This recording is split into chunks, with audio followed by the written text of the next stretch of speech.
Winterset Football is on the air on the W Digital Network, powered by AHV Productions and sponsored by Farmers and Merchant State Bank, Winterset Dental, Whitney Messer-Schmidt with Edward Jones, Tiki Treats, Integrity Financial, Madison County Healthcare System, Agriland FS, The Sports Page Grill, Roush Collision and Restoration, McDonald's, Swanson Masonry, Suds and Pups Laundry and Dog Wash, the Pizza Ranch of Winterset, Jones Creek Apparel, Montross Pharmacy and Gift Shop, a Union State Bank, and the Husky Booster Club.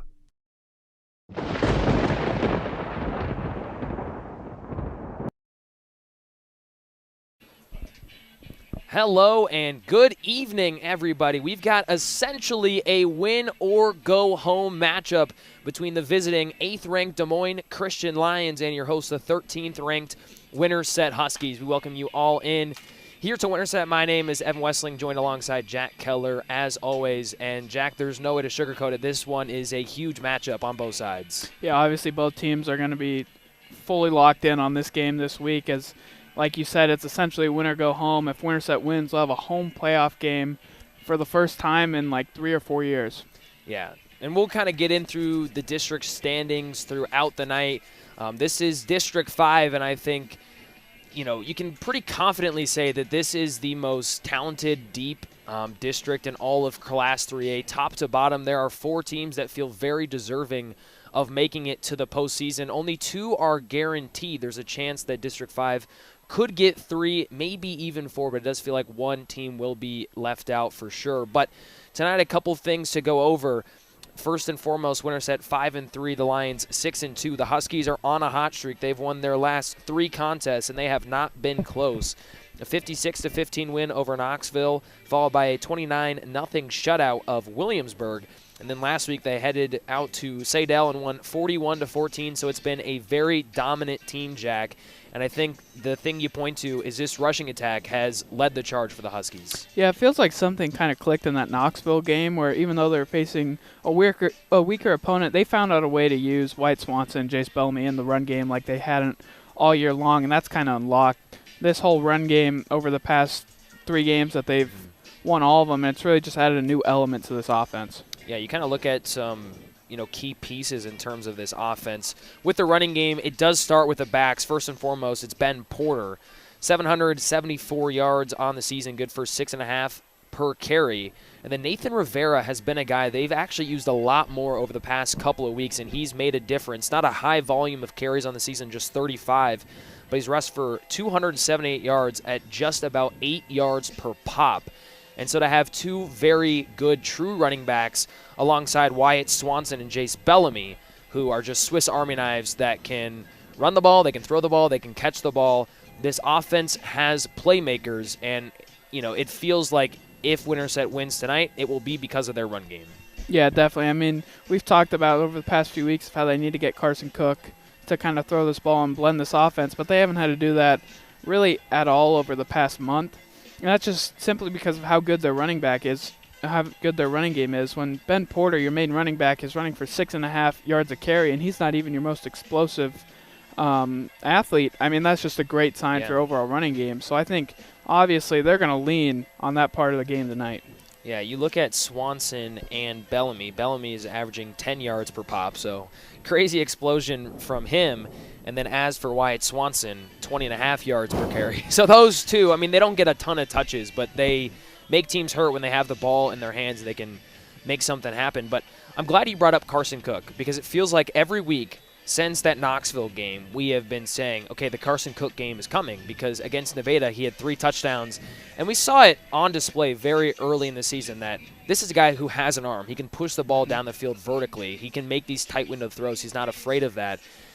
And it almost feels like that Winterset kind of has a secret weapon, if you will, because they haven't had to use their quarterback for 3 weeks. Yeah, we could see. I mean, DMC is probably the best team they played all year long. So they're obviously they know how well Winterset has run the ball. They're going to look to take that away and maybe even load the box more than Winterset's seen all year long, and that would lead to some of the weight of this offense being put on Carson Cook's shoulders. Yeah, and looking at the unit across from this Husky offense, it is a very talented group. 14.5 points per game allowed from this squad, so very, very stout and talented defense. And they do a lot of interesting stuff. You're going to see a lot of 4-3 and 3-4. They really mix up their base packages. They've got a couple of, again, Swiss Army knives or chess pieces, if you will, in Caleb Bailey and Henry Gorder. Gorder is a linebacker. Bailey is a defensive end. When they're in that 4-3 formation, which that is 4 defensive linemen and 3 linebackers, Gorder plays off ball, and then Bailey is one of the defensive ends. But when they go to a 3-4, they have both of them being edge guys and bringing in another interior defensive lineman.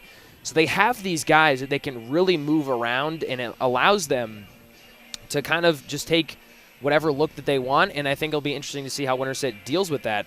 On top of that, they're getting a big-time player here tonight. Braden Williams, a guy that will be playing safety and also in as a nickel, is playing his first game of the season. He broke his collarbone the day before their season opener against Van Meter. So this is his first game of the year and a huge boost to that defense. And so, Jack, I think the question I ask is, obviously we talked about the running game, but when you have a defense that is that versatile, how do you find a way to attack it if you're Winterset? Yeah, I think you got to go play action. I think you've really got to establish the run at the start of the game, or you can go play action right off the bat because a lot of times you need to run the ball to establish that play action game. But with a team like DMC, they know how well Winterset can run the ball. So they're going to be keying on that from the first play of the game. So a way to really mix it up and get into your running game could be to go play action at the start rather than later. Yeah, and one thing Winterset's definitely going to have to do, and this is the case in any football game, but they have to protect the football tonight. DMC has turned over their opponents 21 times on the season, 13 interceptions, and 8 fumbles. It's a very cliche thing that the team that wins the turnover battle is going to be in a good spot to win, but it feels like tonight, obviously the stakes are very, very high, but you have a defense that just finds a way to turn over offenses. So, Jack, talk to us. How important is it for Winterset to just be careful with the football here this evening? Yeah, when you talk about the different looks a DMC can give you, that could be tough on an inexperienced quarterback like Carson Cook, even though he's had this whole year. Still just his first year starting and facing a defense like DMC. You already said 13 interceptions already this year is an insane amount. So that's definitely going to be something you've got to look at, is if Carson Cook can protect the football tonight. Going over to the other side here, DMC's offense versus the Husky defense. First and foremost, their quarterback Max Town has thrown for over 1,000 yards this season and also rushed for 256 yards. Now, it'll be very interesting to see what this offense wants to do tonight. Last week, it was a lot of 4-receiver sets and a lot of 5-receiver sets. They did a ton of quick game, a lot of screens, a lot of quarterback power and draw, and they just spread out the defense of the Nevada Cubs. But they're traditionally not that type of offense. They had 2 offensive linemen down, so they turned one of their tight ends and one of their linebackers into their left guard, and they kind of played that spread formation. If they have their guards, Bo Carlson and Cooper Handsacker, back here tonight, I would expect this to be a team that goes back to the run game, and they've got a couple of good backs. It starts with Davis Tokheim. He is that very elusive, shifty back. If you give him some space, good luck, because he can make people miss. He's your classic jitterbug running back. 671 yards, good for 6.3 yards per carry, and 9 touchdowns on the ground. And then you also have Henry Gorder, again, that chess piece we mentioned earlier on the defensive side of the ball. He's more of your power back, 6'1", 200. He's got 370 yards, 5.5 yards per carry, and 3 touchdowns. So it does feel like tonight on both sides, it's who is going to be able to stop the run. And, I guess we'll see how does Winterset stop that. Yeah, I will say, I think the worst that Winterset's defense has looked this year was against Nevada. And the way that Nevada attacked Winterset's defense was with a lot of short passes. And they found a lot of success in just finding these 6, 7, 8-yard passes and just getting them over the middle, picking up, like I said, 8 yards on first down, and then they can run the ball off of that. So with how they passed with the rate that they passed the ball last week, I wonder if they're going to look to do that same thing against Winterset. Yeah, for sure. And we'll take a quick look here at the Winterset defense as well. And you can't go about talking about this unit without mentioning Jace Bellamy. We've talked about him ad nauseum on the broadcast. He's first in Class 3A in total tackles, second in passes broken up, and first in interceptions. So he's incredible. They love to keep him in that single high spot as a safety. The thing I am very curious to look at, Zach Cloak really came on after Jaden Lyon went down, but Lyon is back. He'll be in more of a limited role. But if you thought Zach Cloak was scary when it was just him, you kind of just get stuck imagining what is this defense going to like that front with Cloak and Lyon together. Yeah, if DMC is going to be passing the ball a lot tonight, that pass rush for Winterset becomes even more important. And with Zach Cloak and Jaden Lyon, you just hope that you can generate enough pressure to just knock their quarterback off the spot and hope to disrupt his passing a little bit. Yeah. Well, we'll step aside here for a little bit on our pregame show. Again, it's number 8 DMC taking on number 13 Winterset here tonight.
Tonight, the Marching Huskies are joined by the junior high and 6th grade bands.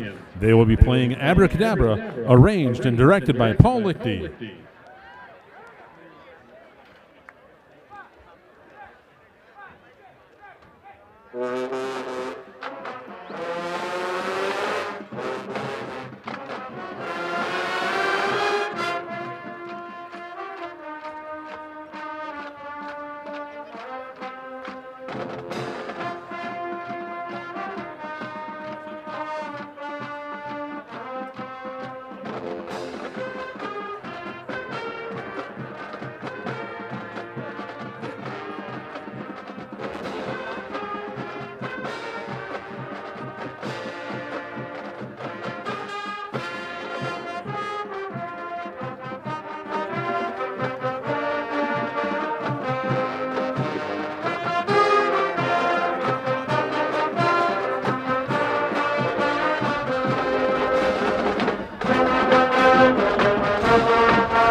At this time, we ask that you stand to honor our country for the playing of the national anthem.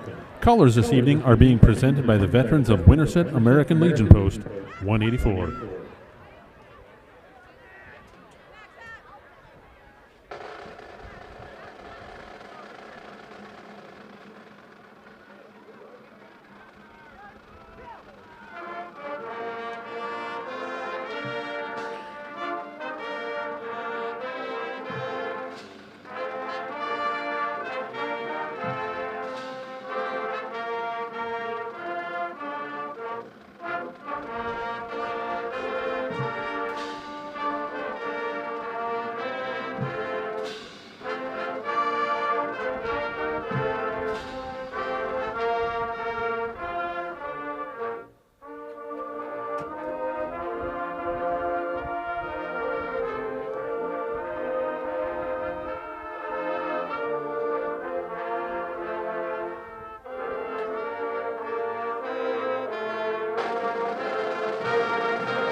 The Winterset Marching Husky Band is directed by Michael Hornbeck and assisted by Colton Whetstone, Paul Lichty, Josh Brewitt, Katie Barnhart, Mackenzie Flynn, and Megan Barrett. The marching band will perform their award-winning 2025 production of 1,000 Times Goodnight at halftime.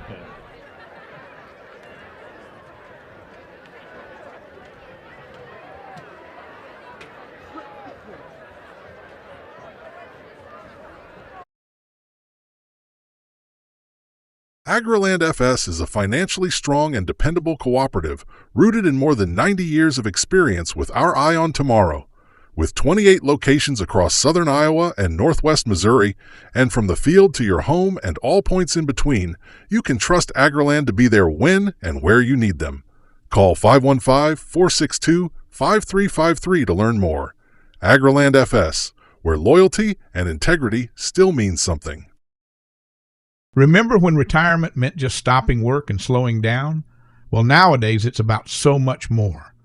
Today's retirees are embracing newfound freedom and exploring new interests. Edward Jones Financial Advisors are here to help you identify your priorities and goals and create a plan to achieve them. Call Whitney Messer-Smith at 515-468-6200 to schedule an appointment today. Edward Jones, member SIPC. Integrity Financial Group is a financial services partnership with offices in central Iowa. Here you'll find expertise in insurance, accounting, and investments all under one roof. Their commitment is to help you make sound financial decisions and protect what matters today and into the future. CPA Ben Applegate, insurance agent Eric Johnson, and investment broker Jason Claymeyer are there to help you. Jones Creek Apparel offers graphics and logo design, screen printing, embroidery, direct-to-film, and promotional products. Proud supporters of Winterset Athletics. They are happy to work with any organization or individual, regardless of the order size. Open Monday through Friday, 8:30 a.m. to 5 p.m., and Saturday, 9 a.m. to noon. Give them a call at 515-462-4132 or visit their website, jonescreekapparel.com. Jones Creek Apparel. Montross Pharmacy has been offering fast, friendly, and professional service with familiar local faces you can trust since 1921. Locally owned and operated. At Montross, you get quick, reliable answers to your prescription and over-the-counter medication questions. They also have the healthcare supplies you need, as well as a gift shop and soda fountain. Conveniently located on the west side of the historic Winterset Square. Open Monday through Saturday. Pizza Ranch in Winterset promises you a great experience.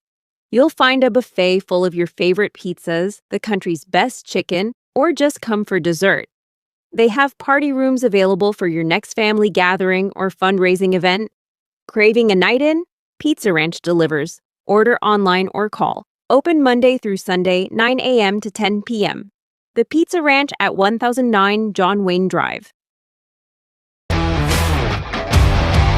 We're really excited to announce the addition of our tow truck. In addition to our rental cars, this is going to give us a unique ability to serve you better. We're going to have the ability to take the phone call from you stranded on the side of the highway after a deer hit or a collision, with the potential to load a rental car up on the back of our truck, deliver it to you on the side of the highway, get you back on your way to work or to home, load your accident vehicle up, bring it back to the shop where we can handle your claim process from there.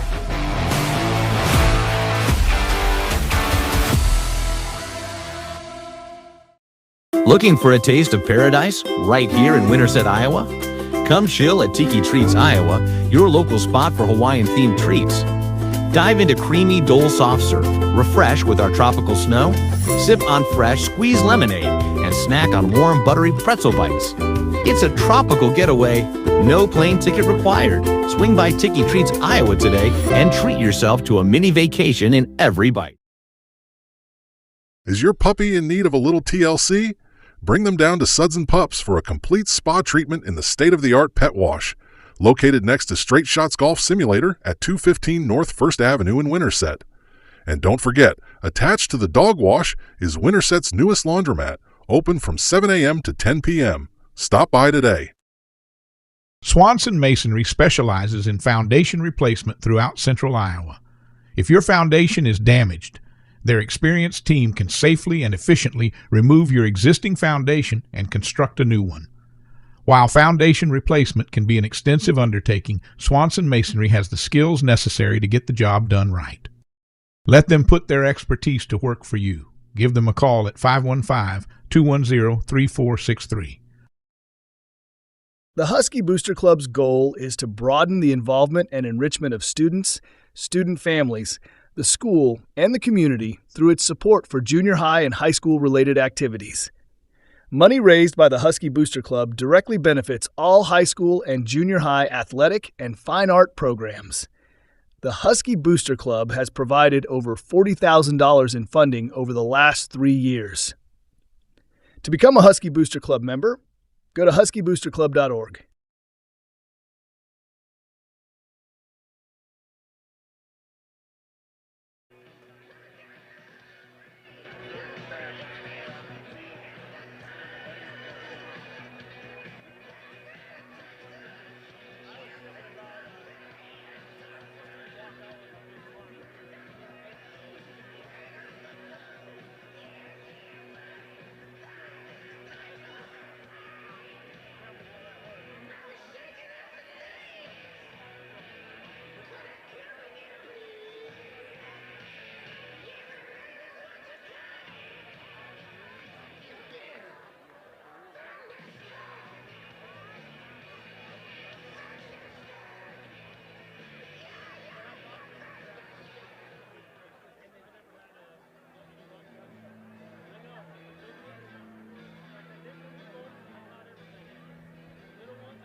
Here come your Huskies!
Welcome back, everybody, to Winterset. We got a little over 2.5 to go before we'll kick things off between Des Moines Christian and Winterset. Again, Evan Wessing joined alongside Jack Keller tonight for today's regular season finale, and for one of these teams, likely their season finale. You know, Jack and I talked about at the very beginning of the broadcast. Basically a win or go home.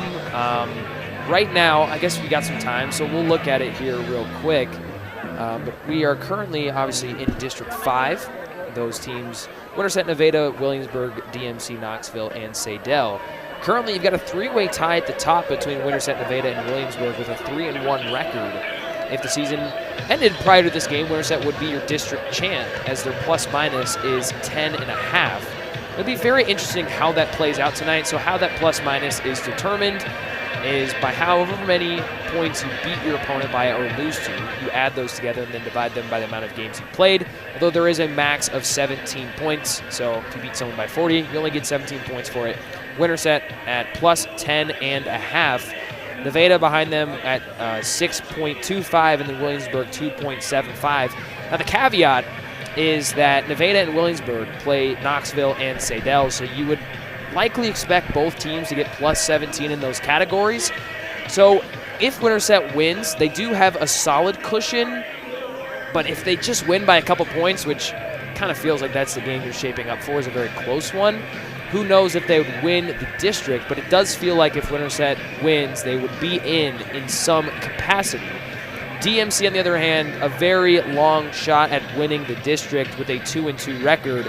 They would need one of Nevada and Williamsburg to also fall, and then their plus-minus could potentially jump them to get the runner-up spot and clinch a spot in the playoffs. But they also have a chance at an at-large bid. They, right now, are the first team in of the at-large teams, as they're 8th in the RPI. And it's a very tight race. So 8, 9, 10, and 12 in the RPI are the 4 teams getting the at-large bid. So basically all that to say, tonight is huge, and you can't look past today because there may not be a tomorrow.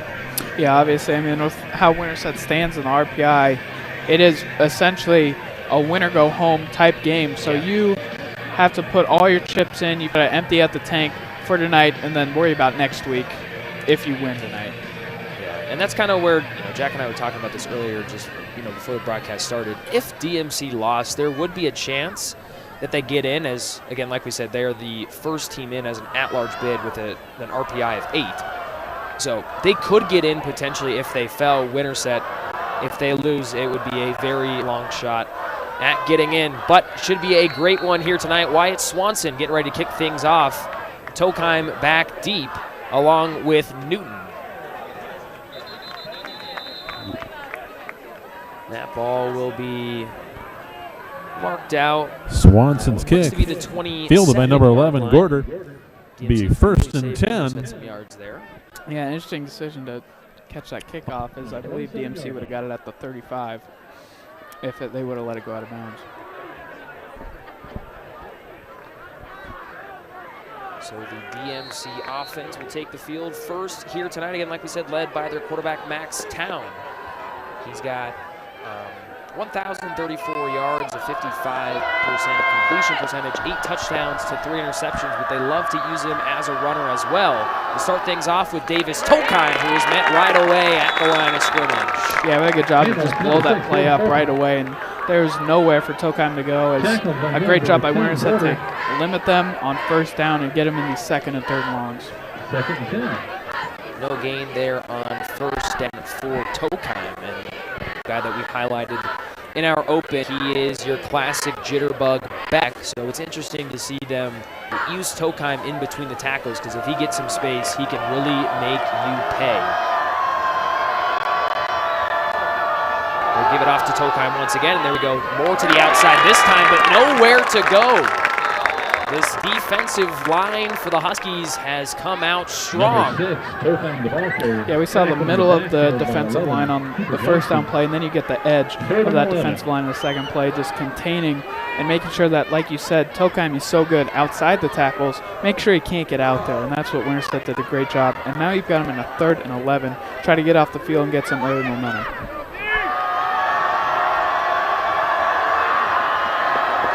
DMC loves to use the quick game, a lot of screen action. We'll see what they do here on 3rd and 10. They keep it with their quarterback. Town evades an early tackle and gets close to the line to gain, but he won't have enough. Stopped at the 35-yard line. A gain of 8 yards, and it will force a 3-and-out. You could not have drawn that up any better if you're the Husky defense. Yeah, a little bit of an interesting play call there on a 3rd and 11 to run. Essentially a speed option with your quarterback, as they were able to pick up a pretty nice gain of 8 yards, but then you just turn around and punt it on 4th and 2. So even though Winterset gave up 8 or 9 yards, they're still getting off the field. Looks to be Daxon Weeks back to return for the Huskies.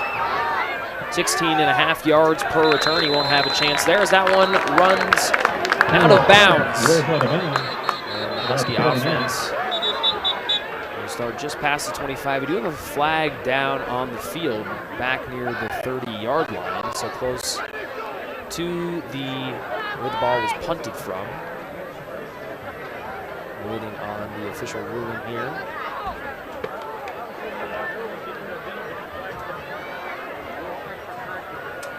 Looks to be against Winterset. Imagine some kind of holder blocking the back as they're going back towards their own 10-yard line here for their opening drive of the night. It's a weird spot for like a holding call. Normally you see a flag right there on a punt. It's like a running or roughing the kicker, but Winterset's going to get the ball. They're just backed up. Kicking team 20, receiving team number 20.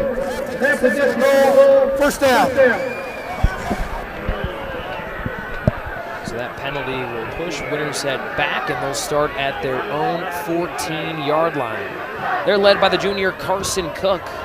We've said for a while, wondering when Carson Cook will get going, but he won't be out there to start this one. It will be Wyatt Swanson in at quarterback, and he'll give it off to Ben Porter, but an early flag and likely a miscue on the Husky offense. It's not a good start for this Winterset drive. You get backed up on the punt, and then you get backed up on the false start.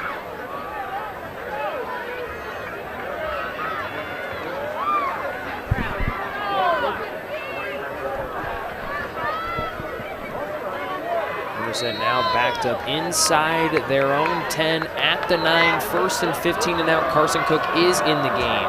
925 yards for the junior, 56% completion percentage, 6 touchdowns to 4 interceptions. Fakes a screen, launches one downfield, and almost picked off. Overshot his man Swanson with Newton in coverage. I like the play call there, at least the thought of it, with running a double move for Wyatt Swanson with a fake out to the screen, but it just did not work at all. I mean, DMC's corner essentially ran the route, and I mean, Swanson just was not open at all, but I don't hate the decision to throw the ball there. Talking to Coach Sweeney this week, he told me that they wanted to get Cook going, take a couple shots. They did there on their first play. As Bellamy takes it himself from the Wildcats position. It's to be 4 or 5 to the original line of scrimmage in Winterset. And he's going to face a 3rd down and 10. Yeah, it's not the spot that you want Winterset to be in early in this game. As we talked in the pregame about how important it is to run the ball and how good the running game has been, but when you get 3rd and 10, especially at your 14-yard line, I mean, you don't have really a lot of options here. It's Wyatt Swanson, takes it himself, bounces it to the edge. He's got some speed, but he's hit out of bounds before he's able to get to the first down. So it looks like both teams are going to force 3 and outs on the opening possessions of the game. And the Huskies will be forced to punt after gaining about 6 yards. They're on 3rd down from Wyatt Swanson. Swanson did a really good job of getting outside and getting to the edge and getting to a point where he could pick up that first down. He just wasn't able. But, I mean, that's just a tough start for really both these offenses. It's 3 and outs on both sides. Wyatt Swanson, the punter for Winterset. That one short. And great field position here for the Lions to start their second drive.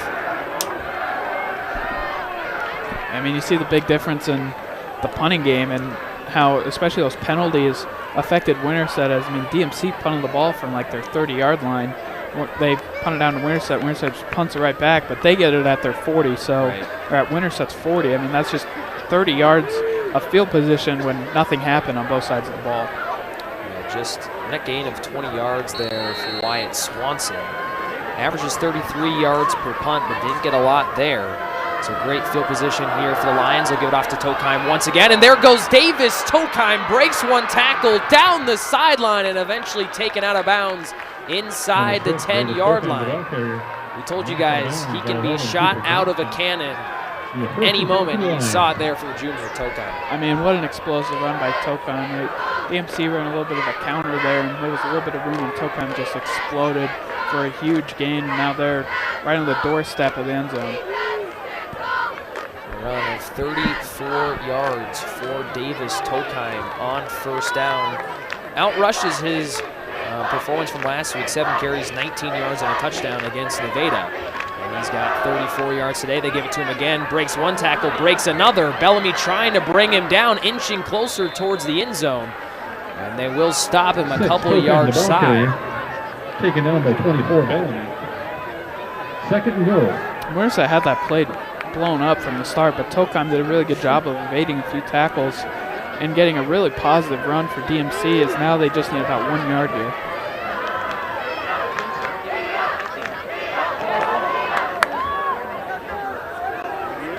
I think DMC may have fumbled. It looked awkward. The Huskies are pointing that they have it. Looks like they do not, so it'll be third. Yeah, kind of a funky exchange. I didn't know if it was some kind of direct handoff to the tight end slash fullback, Kyle Friend. It was certainly awkward, but they got close to a yard there. And it will be third and goal. I think you tried to sneak it if you wanted to here. 6'5" quarterback in town. They'll give it off to Tokheim, and he walks into the end zone, and it will be the Lions who strike first here tonight. Yeah, I mean, that was just way too easy for DMC, and this running attack, which we highlighted pregame, that this game would likely be decided by how well both these teams could run the ball, and on that possession, DMC just ran the ball right at Winterset, and really, that's all they had to do. They didn't have to pass the ball the entire drive. 4 plays, 40 yards for the Lions. Andrew Clement in to attempt the point after. And good attempt there by Bellamy. Nearly got it, but the PAT is good, and it will be the Lions up 7-0 here early in the first quarter. A little under 4 minutes played in this first quarter. And we had both teams with 3 and outs to start the game. And then a shanked punt from Wyatt Swanson gave the Lions great field position at the Husky 40-yard line. And the first play was a 34-yard carry from Davis Tokheim, and he finished the drive with a touchdown from 2 yards out. And it will now be up to the Huskies to respond here in the first. Yeah, I kind of just felt like Winterset, their drive just got off to a rough start. I mean, they were going to get the ball around the 25-yard line, but then the penalty knocked them back to the 14, and then, or I think it was the 19, then 14. They had the false start. 14 back to 14, the 9, then they had the false start to go back to the 9. That just kind of threw off all momentum that they had. So I really want to see how Winterset does on this drive and see how they can get into that running game and see what they have schemed up for Carson Cook. Is like you said, Coach Sweeney talked about trying to get Carson Cook going in this game. I'm really interested to see how they do it on this drive. Clement 7 for 43 in terms of touchbacks on his kickoffs here this season. They'll send it away for the first time tonight. And Jude Gurwell fields it a little past the 5-yard line. And nice special teams coverage by DMC. Tackled short of the 20-yard line. 17, Andrew Clement. About the 17. It's a really good kick there. I mean, that leaves Winterset with some tough field position to start again, as they're going to have to go over 80 yards to pick up a touchdown here. We've obviously talked a lot about wanting to see more of Carson Cook, but the bread and butter of this team is the wishbone formation, which is what they're going to come out with here to start their second drive. Rivera and Porter in the backfield as the backs. They give it off to Porter, who's tripped up after a gain of a couple there on first. Number 10, Porter. The thing about wishbone is, especially with how Winterset runs it, it's really effective at running the ball, but you just cannot run that in second and long or third and longs because they really can't pass the ball out of it. They run one wide receiver and one or two tight ends, but they only use Drake McDonald as a tight end, as a pass catcher. So wishbone is really good when they're in favorable downs, but not in second and long. In a formation we haven't seen a lot of. Swanson and Bellamy in the backfield. They give it off to Swanson. Breaks a couple tackles and eventually chopped down shy of the 30-yard line. It's good enough for a first down, and the Huskies pick up their first of the game. Yeah, and I think that's maybe the best backfield that Winterset can put out there with Bellamy and Swanson on both sides of Carson Cook. I mean, like you said, pregame, Bellamy goes for over 10 a carry and Swanson over 20. Yeah. So, I mean, just very explosive with that backfield. Once again in the wishbone for Winterset. It goes to Porter, trying to bounce it, and wrapped up once again after a gain of a couple. Most times you're not going to see a ton of explosives out of that formation, especially when you're facing a really talented defense, which is certainly what DMC has. But the thing with the wishbone is it's very productive in getting you ahead of the chains, giving you second and manageable, and hopefully third and short. Yeah, I mean, that's not always the most exciting thing, but when you look at Winterset's first drive compared to this one, it just kind of helps your offense get going. Two in the backfield once again, Swanson and Bellamy. It goes back to Wyatt Swanson. Still alive, past the first down, and Wyatt Swanson up close to midfield. Looked like that was triple option right there, and Cook could have kept it and ran himself or pitched out to Bellamy, but he elected to give it to Swanson. You just saw how explosive he is. But he's also a big receiver, and if you put him at running back, he can shed some tackles, and you've just seen how good of a runner Wyatt Swanson's been. First explosive on the ground for the Huskies, a gain of 16 for Wyatt Swanson. He's now up to 25 yards on the ground. Looks like they're actually going to move it up a yard, so make that a gain of 17 for Wyatt Swanson there on 2nd and 7. And a good drive here for the Huskies after they went 3 and out on their opening possession of the ball game. Here's Porter, and a productive run there on first down for Ben Porter. Yeah, like I said earlier, it's not always going to be the most exciting thing, but Ben Porter giving you 4 or 5 yards of carry on first down is going to be very beneficial for this offense. Yeah, you'll take that every day. Again, Porter, 6.5 yards per carry on the season. He's their bell cow, and then they really use Swanson and Bellamy as their change of pace and gadget pieces, but do expect some Nathan Rivera as well. He is more of the explosive piece as a true running back. It will be Bellamy taking the snap. Power here to the near side. Gets past one guy, still alive down the sideline, and another big gain for the Husky offense. This time it's Jace Bellamy. They've ran that power to the outside with Bellamy and Swanson this year, and it's been very effective.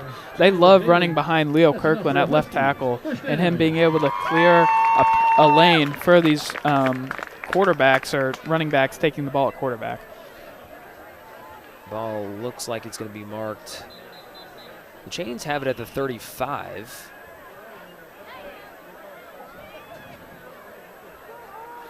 And they will set it at the 35-yard line. Pickup of 11 for Bellamy. Looks like they're staying with Bellamy at quarterback. 6 rushes here on the drive. Here's number 7. Bellamy up the middle, and once again a great gain on first down, but DMC signaling that the ball is loose.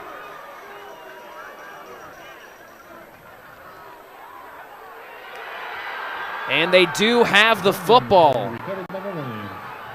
I mean, you highlighted pregame, ball security is going to be something that might decide this game, and Winterset with a really good drive just marching down the field, but Jace Bellamy, who's been such a good runner, coughs it up there, and I mean, that's a huge momentum changer. And no fumbles are added from an offensive perspective on varsity bound, but that's certainly the first one we've seen here on this field. Can't speak for any road games, but Bellamy coughs it up, and the Lions will start at their own 29, up by 7 after the turnover. They'll go to Tokheim. And he'll get about 4 there on first.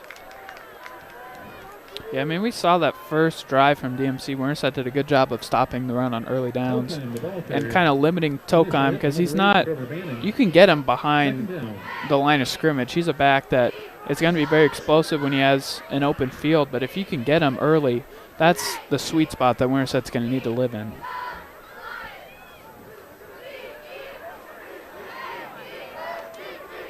Tokheim still to the right hip of Town.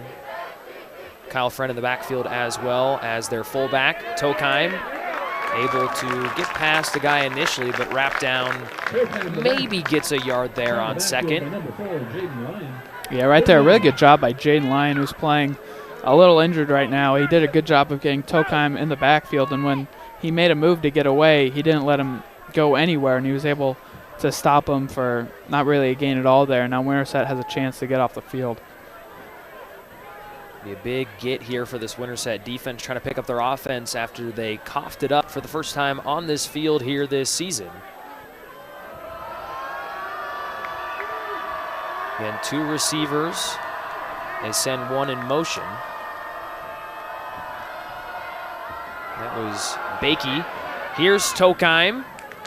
And he gets a couple, but he will not get a first down. So it looks like the Huskies will force a 3-and-out and a big stop from this Husky defense after the turnover. Yeah, a little bit of weird play calling from DMC is I don't know if they've thrown the ball at all tonight. I mean, I have not, no. Last week against Nevada, they passed the ball more than they ran it. So definitely a change in how they're attacking this game from an offensive point of view compared to last week.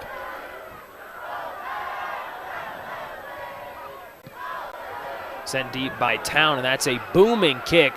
Weeks able to snatch it in the air. Nice block from Gurwell that springs Weeks free for a few extra yards, but a flag thrown late from behind the play, and that usually is going to signal some kind of block in the back, more than likely. Yeah, it looked like Swanson might have gotten away with one at the start. I don't know if that's what the call was, but it looked like as soon as Weeks caught the ball, Swanson might have blocked someone in the back.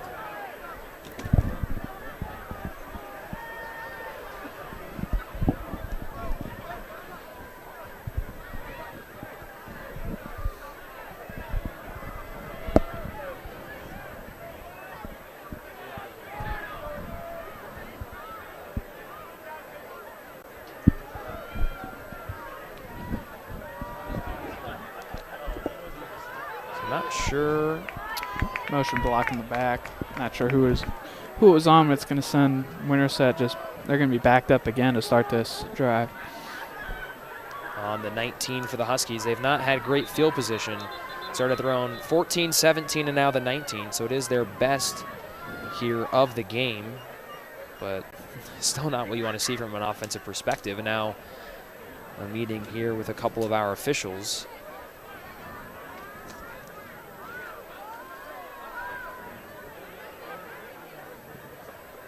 Imagine has to deal with field positioning after the penalty. And they'll now be backing the Husky offense even more. So erase the 19-yard line, or the 20 to start. Looks like it'll be at their own 14-yard line, and it will. So second time they've started from this spot. This is where they began their opening drive of the game. They went 3-and-out. They had a false start on their first play, put them behind the sticks, and they punted. We'll give it off to Rivera. Has a nice crease, and keeping the legs churning to pick up almost a first down. And they're going to give it to him. So 10 yards for Rivera on first down. Yeah, like you said, Rivera did a really good job of keeping his legs moving right there as he picked up an extra 4 yards just by continuing to fight for those extra yards.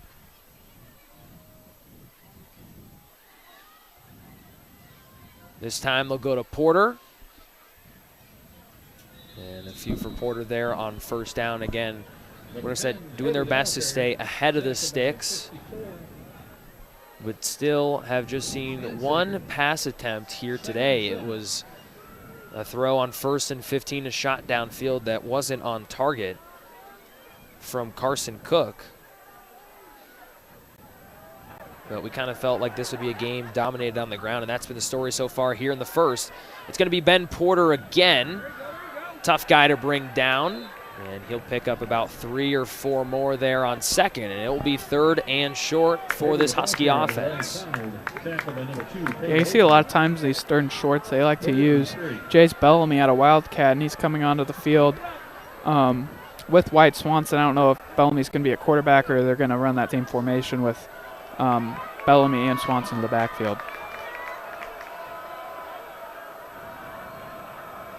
It will be Swanson taking it to the near side, has a crease, and he's got enough for a first down. It's Wyatt Swanson again on the ground. Yeah, it feels like their rushing game is the most effective when they're running at a Wildcat with either Jace Bellamy or Wyatt Swanson. And obviously you can't do that every play, as you like what Carson Cook gives you out of the air. But when you're in those 3rd and shorts, it seems like their best course of action is to use Wildcat.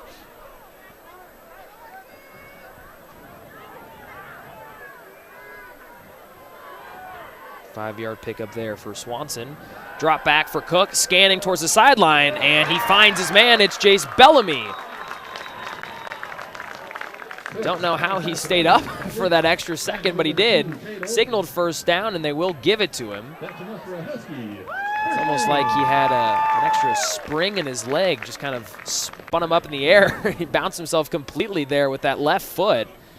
Don't know how he did it, but then again, it's Jace Bellamy, so probably nothing should shock you at this point with what he can do on the football field. Gain of 10 there on first down, delayed handoff to Porter. And a great open field tackle by the safety, Grice. And did Porter fumble? DMC has the ball. Are they going to give it to him?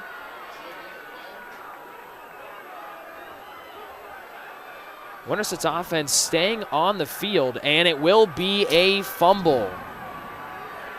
Back-to-back fumbles for this Husky offense.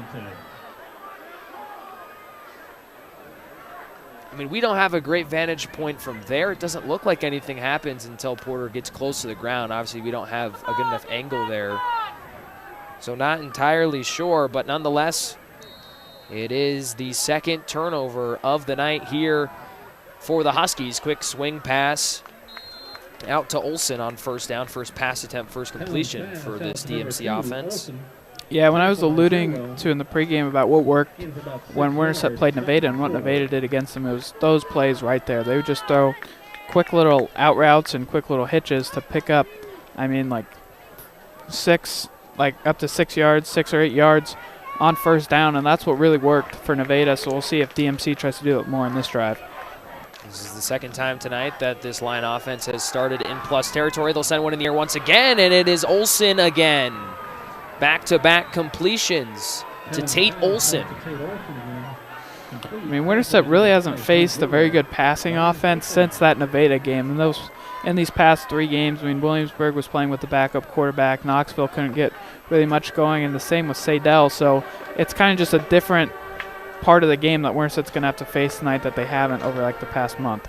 And that will be the end of your first quarter. So far, it's been all DMC. They're up 7-0 and knocking on the door once again as we head to the second.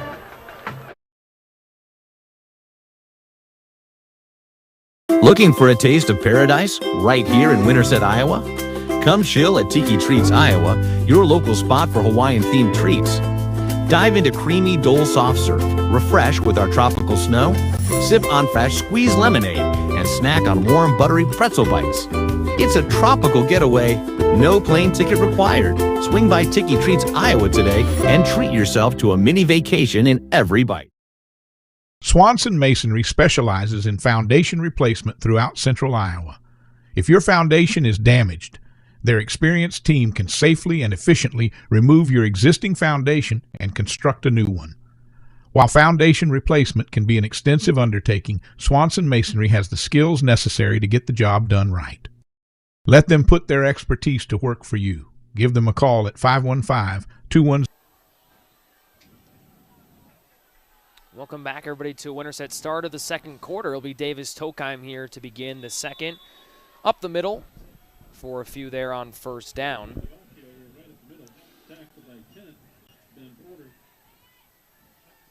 We saw it last time. I mean, DMC was in the red zone with, they had a 1st and goal, but they just handed the ball off every time. So I'm curious if they're just going to keep leaning on Tokheim or if they're going to try to throw the ball, maybe little hitches or screen passes here.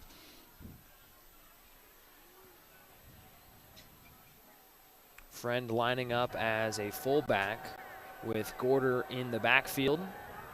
They give it off to Gorder and straight up the gut into a pile. He maybe gets 1 or 2 on second. It'll be close to 3rd and 5. Looked like there might have been a hole on the right side for Gorder to run through, but he was just going to put his head down and run right up the middle there. But it puts Winterset in a nice spot here on 3rd and 5. This is a spot where you hope to get off the field and force a field goal. He's obviously got a big body to run behind on that right side. Declan Hang, the sophomore, 6'6", 275, being recruited at the D1 level as a sophomore. They give it off to Gorder again. They've got his foot, and he's not going anywhere. In fact, it looks like he's going to lose a yard. A tackle for loss there to make it 4th and 6.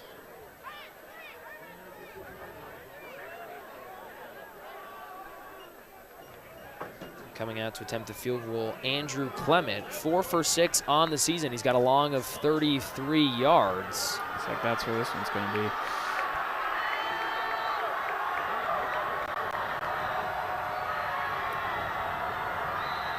Kick on the way, and that one is no good from Clement. And once again, the Winterset defense bails out their offense. 2 fumbles. They forced a 3-and-out after the first one, and then they hold DMC to a field goal attempt. It's no good, and will stay put at 7-0. Yeah, that's why it's so important on that 3rd and 5 play to send DMC back for negative yards, because if they picked up anything there, they're probably going to go for it. But you put them in a 4th and 6, and it makes the most sense to kick the field goal and just nowhere close, and Winterset's able to get the ball back and get some of that momentum back. It was probably around a 40-yard field goal attempt there for Clement.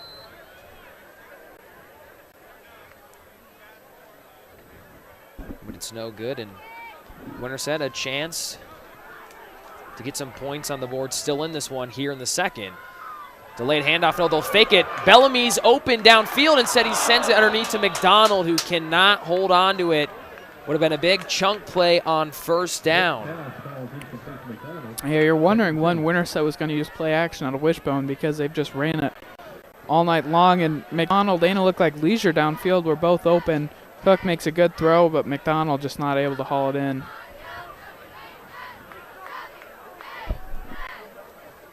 So it'll be 2nd and 10 now for the Huskies. Again, they want to rely on their running game, but we've said they have a talented quarterback. He gave his tight end a chance there. McDonald had 11 catches on the season, couldn't get one there. Porter fumbles it once again, and it's scooped up by the Lions. Now working down the sideline, still alive, and eventually brought down by Carson Cook. It's Tate Olson who scoops it up, and the Huskies have fumbled for a 3rd time here tonight. I mean, there's not much you can say after that. I mean, we highlighted pregame how important taking care of the ball was, and they've come out and turned it over. They've fumbled it 3 times in a little over a quarter, and that's just got to infuriate Coach Sweeney.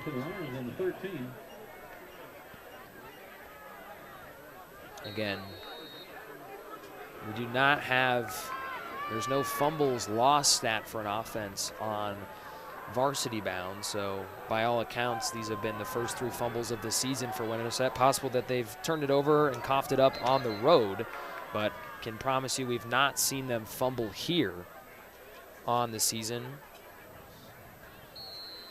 We'll see if this Husky defense can stand tall once again. They're not getting a ton of help from their offense. The Lions start at the 13. Town looking downfield and nowhere close to his man, but a flag is thrown. And I think the question you've got to ask is, that ball was not catchable. So unless if it was a clear hold, to me, I wouldn't understand how you can call this. I mean, that ball was out of the end zone. It would have to be holding before the pass was thrown. I mean, I think that's the discussion right now. Is it catchable? And yeah, I think very easily it was not catchable. If it was a hold, you can call the penalty. If it's a pass interference, it should be taken off the board.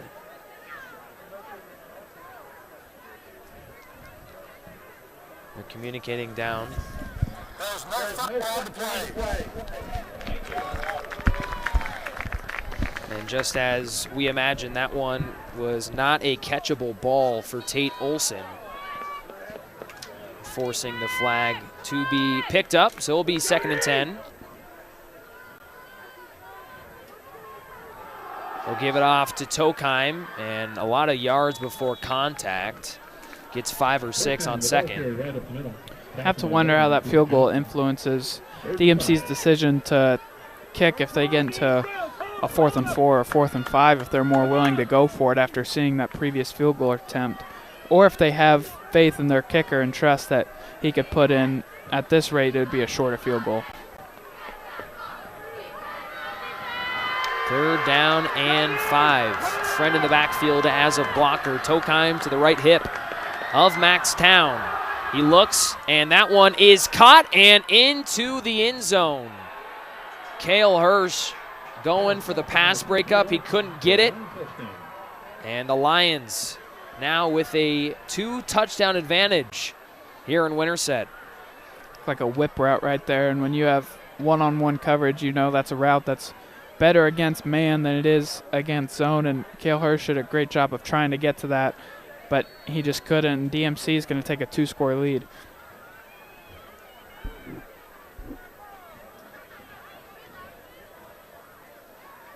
Eight-yard touchdown pass for Max Town to Tate Olson. PAT is true, and it is 14-0 with 8:50 to go here in the second. And I think it's pretty clear to say here, Jack, this Husky offense, I mean, for one, they can't cough it up anymore, but they need points. I mean, they have moved the ball well. For like, sure, it's not, yeah. They're in a spot with the offense where you still got to feel confident in their ability to put points up. I'm more worried about the defense, and already down 14-0. They're having a little bit of a tough time stopping the run, and when that happens, you can salt away a clock pretty easily. So, I mean, like you said, Winterset's going to have to score and score likely before halftime. They will get the ball at halftime, so as long as you can cut it down, I'd just be looking to get it to a one-possession game before halftime, and then you can get the ball to start the second half. But Winterset's offense has looked good tonight. They just have fumbled it 3 times. Yeah, you look at 3 of the last 4 drives for Des Moines Christian. They started at the Winterset 40. They started at their own 29, and then once again back starting in Husky territory at the 43-yard line of Winterset, and then the 13-yard line of the Huskies on that previous drive. And a lot of those the result of fumbles. Winterset has fumbled on 3 consecutive drives. It was Bellamy first, Porter the last 2 times. And, you know, I think the thing you start to ask and wonder, you know, what does Winterset want to do here offensively? I think we have said this for a while. They have a talented quarterback. They're having trouble holding on to the football. Do you unleash Carson Cook? You certainly don't want to run yourself into a spot where you get rid of the run game and you become one-dimensional and you're in a tough spot. But it may be time to lead into the right arm of Cook.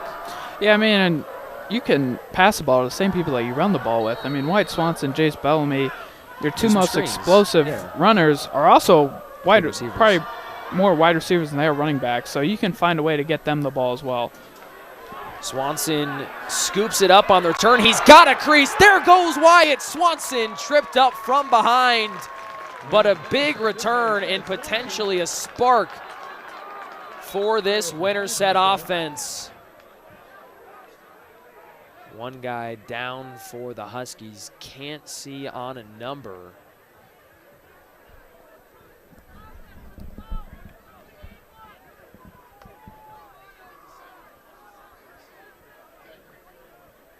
Looks like it's number 57, which would be Caleb Decker. Decker, one of the starting offensive linemen. He is the left guard for the Huskies. Seemed like he got rolled up from behind on that kick return from Swanson.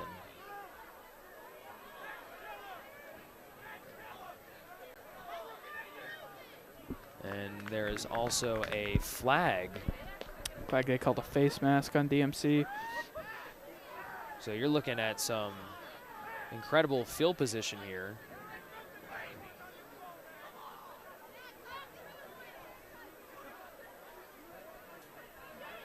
And now Coach Sweeney getting an explanation here.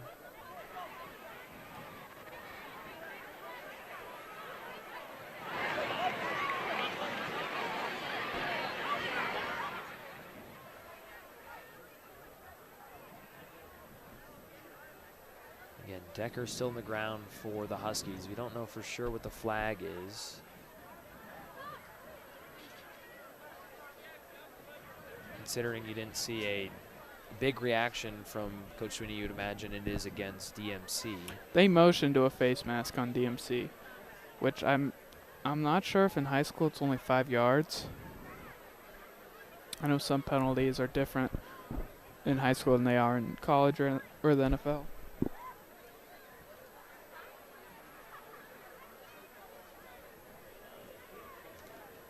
Caleb Decker, one of the many seniors honored here tonight on senior night. This is a very veteran team for Winterset, as Decker, the positive thing is that he's walking off on his own power, a bit of a limp, but we'll keep an eye on Decker, and it looks like you were right on the money there, Jack. Face mask, and it was 15, so Winterset getting their best field position of the night, the 40-yard line of Des Moines Christian, and I think it's very easy to say here.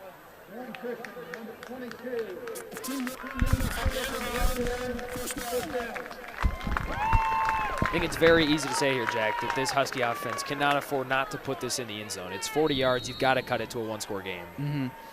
And you see they're going empty here to start, so we talked about them leaning into that pass game. That looks like that's what they're going to do. Cook drops back. They're trying to do a flare to McDonald. Instead, he's going to take it himself. Nice recognition from Carson Cook, and he'll do it on the ground with his legs. And a flag thrown late. A hit out of bounds from Caleb Bailey. So Cook looks like he's going to get 10 on the run. Good enough for a first down, but you're going to likely get another 10 to 15 tacked on here. Late hit out of bounds from maybe the best player on this defense in Caleb Bailey. 49 total tackles, 10.5 tackles for loss, 2.5 sacks, a couple forced fumbles, 1 recovery. He is big on this defense, and he makes a critical error there. It is a 15-yard penalty.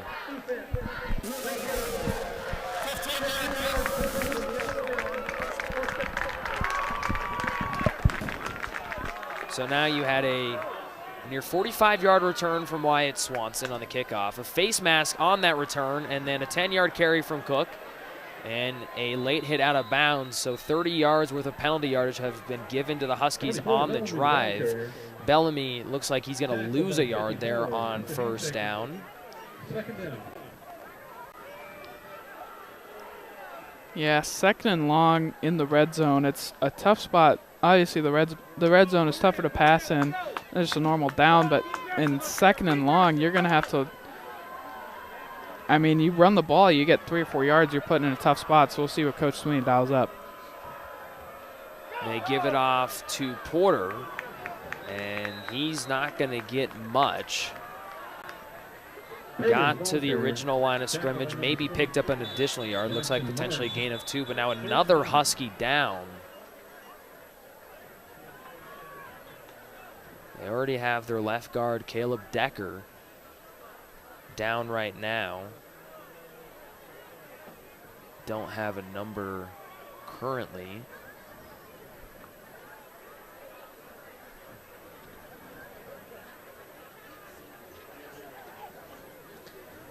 Wow, and it's Ben Porter. So he might have been cramping. Yeah, no walk off. Doesn't look to be anything too serious, but he will have to miss this big third down. You know, Wyatt Swanson feels like a guy that you could trust to make a field goal from here. It'd be about a 33-yarder, but don't know how much a field goal does for you at this point. You cut it from a 2-score game to a 2-score game. So it feels like Winterset's got 2 plays to pick up 9 yards. They'll drop back with Cook. It's a screen pass to McDonald. This time he reels it in. A crease down the middle. It dives to the end zone. It's out. Calling him down at the 1. And Winterset catches a break that would have been another turnover, and it would have been a touchback as it went out. It's certainly close, but they call McDonald down by contact. He's down at the 1. Might be one where it's better that they don't have.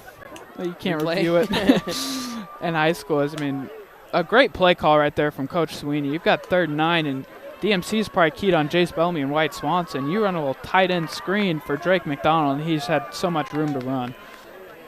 Wishbone formation from the 1-yard line. It's off to Porter, and it's a Husky touchdown. A big-time answer from this Winterset offense. Yeah, like you talked about at the start of the drive, Winterset needed to end this possession with a touchdown. That's exactly what they did. It was more through the air and even on the ground for Carson Cook, but exactly what you want to see out of that Winterset offense.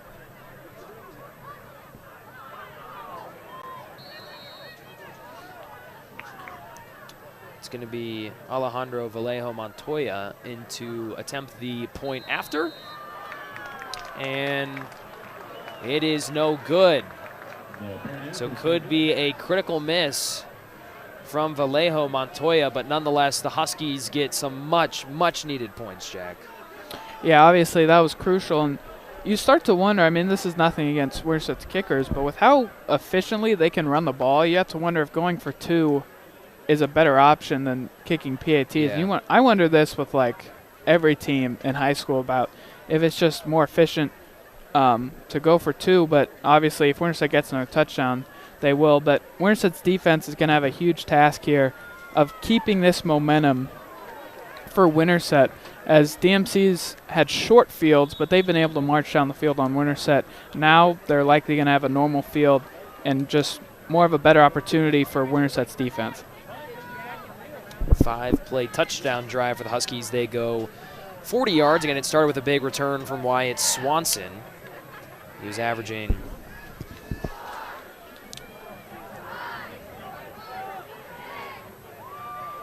.34 yards per return as a kick returner. Just had 5 returns prior to that. He got the opportunity and he made it hurt. And a couple of 15-yard penalties aided that drive for the Huskies. And it's 14-6. They do a little bit of a pooch kick. And probably, you know, a good decision. Obviously, you don't get the result you wanted, but why not? Yeah, I mean, Winterset practices that kick all the time. They call it the OCO. They really love to go to that, especially coming off of scores. They try to catch the receiving team just kind of off guard, but even if it doesn't work, they're at like the 38-yard line, and this might be some of the worst field position that DMC's had all game.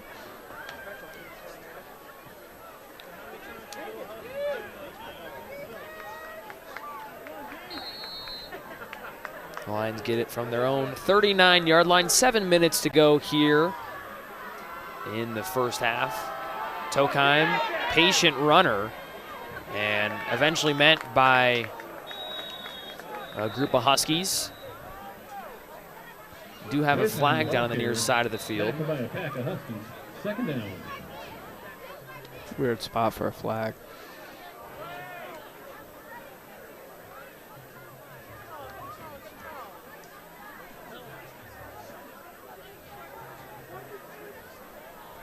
It does look like potentially a face mask here against the Huskies.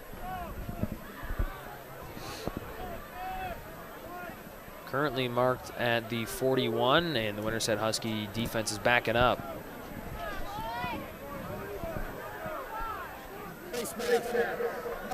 breakaway defense.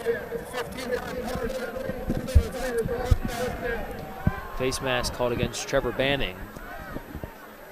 And a couple critical penalties here on both sides now over the last couple of drives, and the Lions will be in Husky territory after just one play.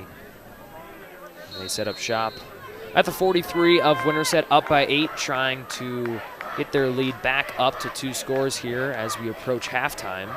Get essentially a winner-go-home game for these two teams. Winterset fighting for a district title. Des Moines Christian trying to keep their at-large bid alive. Great tackle in open field by Cale Hirsch. You cannot coach that any better. I mean, Cale Hirsch just blew up that little, it kind of seemed like a bubble screen, but there wasn't any blockers out in front, so kind of just a swing pass. And like you said, just a great job by Cale Hirsch to diagnose it and stop him in his tracks.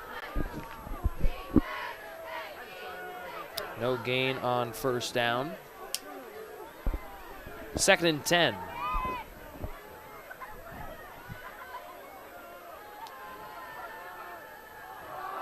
Tokheim lost it. Town picks it back up and met and decked.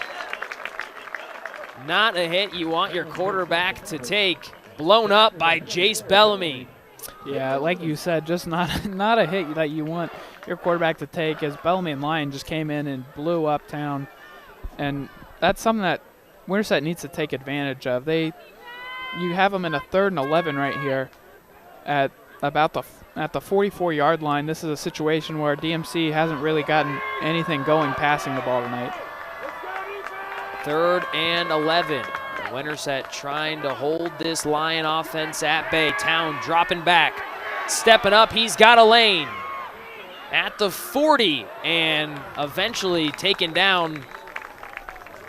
He gets close to the first down yardage and would not be shocked if Des Moines Christian chooses to go for it here just outside the 35. He'll be at the marked down at the 36 after a pickup there of 8 yards. Yeah, I'd be shocked if DMC elected to, punt the ball, I guess, but there's not a lot of, the risk reward is just not there to punt it for them. They'll likely go for it on this 4th and 4. Yeah, again, a touchback would put it at the 20-yard line, so you're looking at would be a net gain of just 17 yards if you aren't able to pin them inside the 20-yard line. So would highly expect this Lion offense to stay on the field here for 4th down, and they're in a good spot, 4th and 4.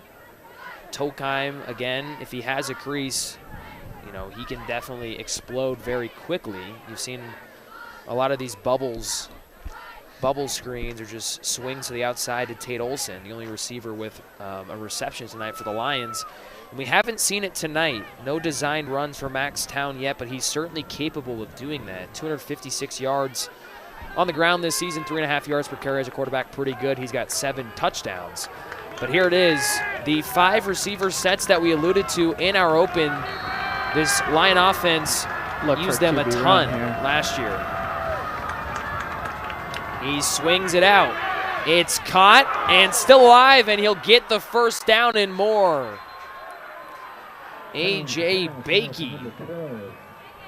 Couldn't quite see who it was on the far side of the field, but it looked like Winterset had a chance to blow that up and get off the field, but a good job by Bakey to elude a few Winterset defenders and pick up the first down. Please make your way down to the start finish line on the track. Pitch and catch there of 18 yards on 4th and 4, and into the red zone goes Des Moines Christian. Clock currently stopped. Here's Tokheim, still alive. Davis Tokheim eventually taken down inside the 5-yard line. Tokheim is just an explosive and elusive back, as he was able to elude a few Winterset defenders there and get all the way down to, looks like, about the 3-yard line, as DMC's rushing attack has just kind of taken over this game. Another explosive on the ground. A pickup of 15 for Davis Tokheim. It's 1st and goal from the 4-yard line. DMC trying to answer the touchdown scored by Winterset to cut this to a 1-score game. 4.5 left to go in this opening half. They motion Friend in the backfield.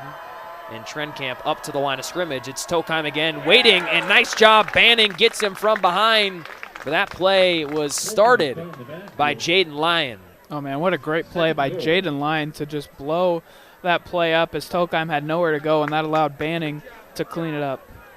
Huge tackle for loss by this Husky defense there on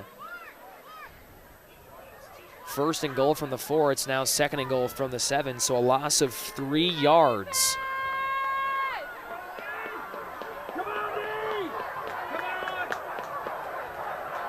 One tight end, a fullback, running back, 2 receivers for the Lions. Tokheim, a nice lane before contact, and he gets right back to that original line of scrimmage. Yeah, DMC put in a tough spot when they were almost in this exact same situation on their last drive, and they threw it to the boundary on 3rd and 4. So I'm curious if they elect to run the ball or if they trust in Town in their passing game. Again, that quarterback run is absolutely in the playbook for Max Town as well. 6'5", 180 pounds, a physical runner as a quarterback. And certainly a play call on the table, and again, feels like a position where it's 2 plays to get 4 yards if you're Des Moines Christian. They're going to burn their first of 3 timeouts. Actually, check that, they used one early, so that is their 2nd charge timeout. They chew up as much clock as they can, trying to get Winterset as little time as possible. They will get at least one more possession here offensively before we head to the break, and we'll get a chance to double dip with Winterset getting the ball out of half. So, you know, it does make you ask, what do you do if you're Des Moines Christian? I feel like if you pick up a couple yards and you're in a 4th and 2, it's a definite go. I could argue, though, if you don't pick up any, it's still a go. Obviously, it would push it to a 2-score game with a field goal, and, you know, it's a glorified PAT from this spot for Andrew Clement.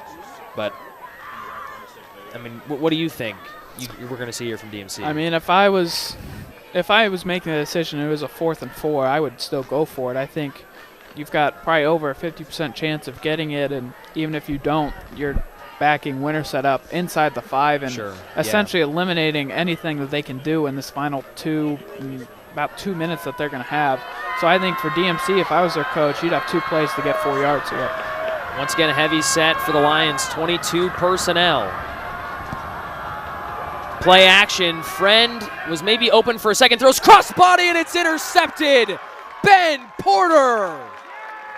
Yeah, what a job by Ben Porter, and that play was also made by Wyatt Swanson, covering the fullback out in the flat as Ben Porter was able to intercept it and give Winterset a huge boost going into halftime. We do have a couple flags on the far end of the field. I imagine the interception will stand, but we'll wait to see what the call is.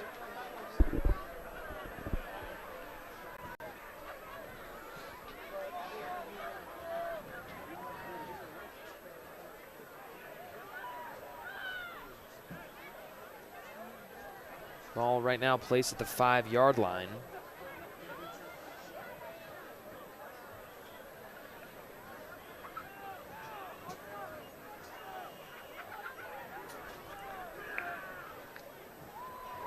Two dead ball fouls.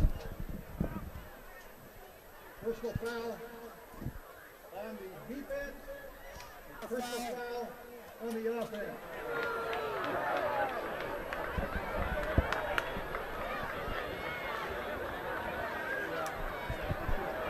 Offsetting personal fouls by both sides. So the ball will stay put at the 5-yard line after the return from Porter. And once again, this defense for the Huskies is keeping them alive and in this game. Yeah, obviously a huge play when the offense is kind of, basically let them down all game with giving them bad field position and giving the ball away. But Ben Porter, who has fumbled it twice tonight, was able to make a huge play there and kind of make up for it. But right here with Winterset, you've got to be pretty conservative if you're on offense at your own 5-yard line. You're going to get the ball coming out of half. Yeah, I would imagine 3 runs here. Again, Des Moines Christian only with 1 timeout remaining, so Winterset could chew up as much clock as they can and try to make sure DMC doesn't touch the ball, as Winterset does get the ball out of halftime like we've mentioned here. They're going to have to get at least a first down to make sure that Des Moines Christian doesn't touch the ball.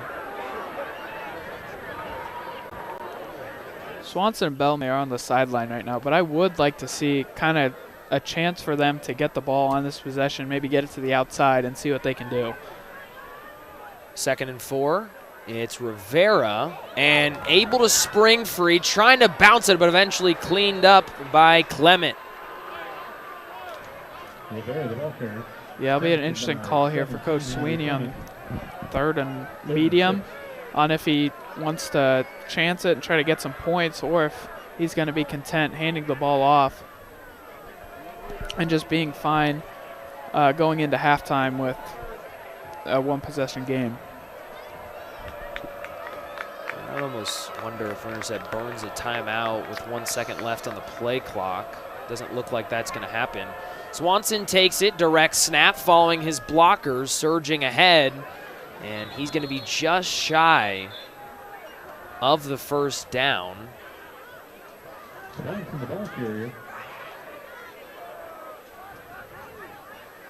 Surprised here that we haven't had a timeout called yet from Des Moines Christian. Yeah, it seems like they're content going into halftime as well. I mean, They did just call one, but certainly let off Des Moines Christian. That's your final timeout of the half. a good amount of time. So Winterset falls a yard short of a first down on the carry from Swanson.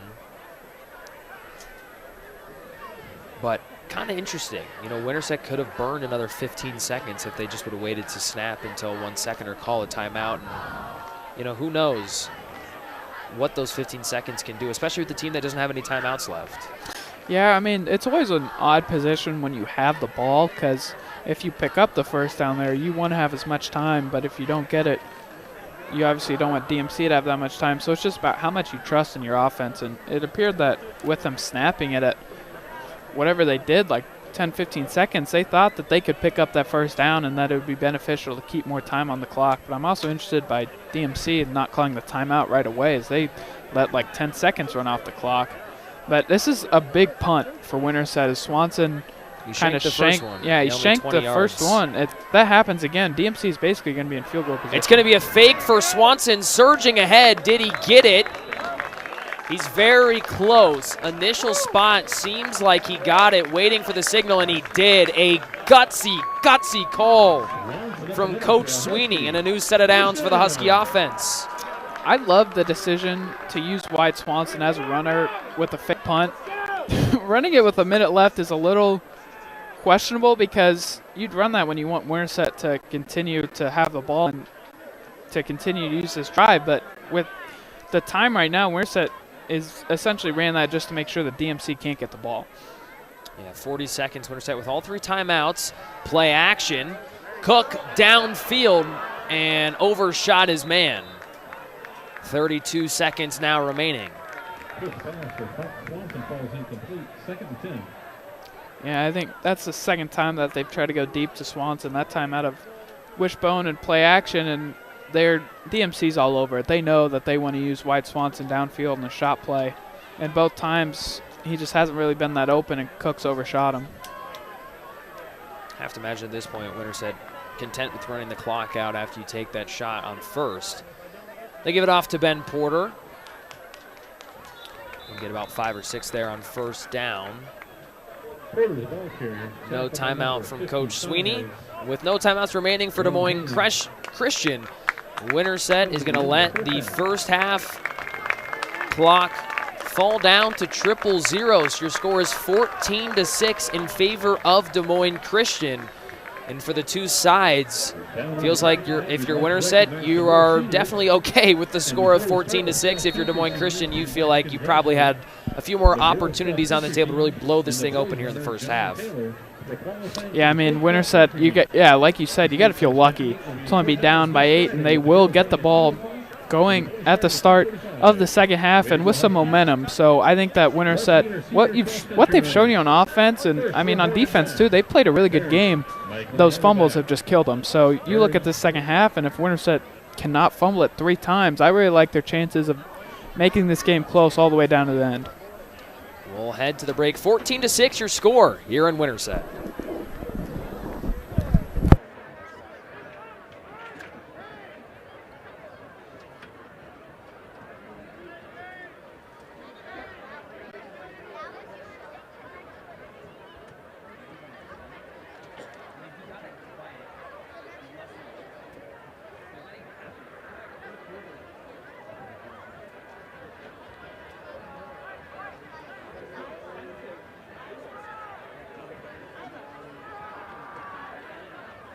All right, the traffic is cleared out.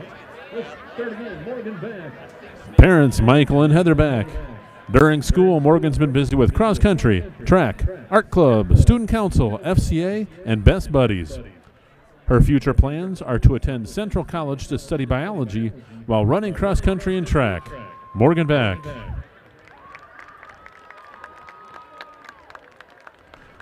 Mackenzie Craven. Parents Luke and Linda Craven.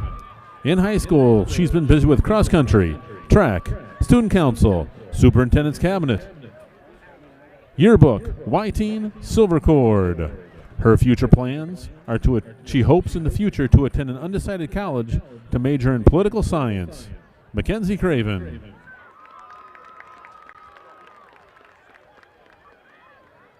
Sienna Evans. Parents Dan and Lisa Evans. During school, she's been busy in cross country. Her future plans to attend Bryan College in Tennessee to study political science, business, and economics, then see where the Lord leads her. Sienna Evans.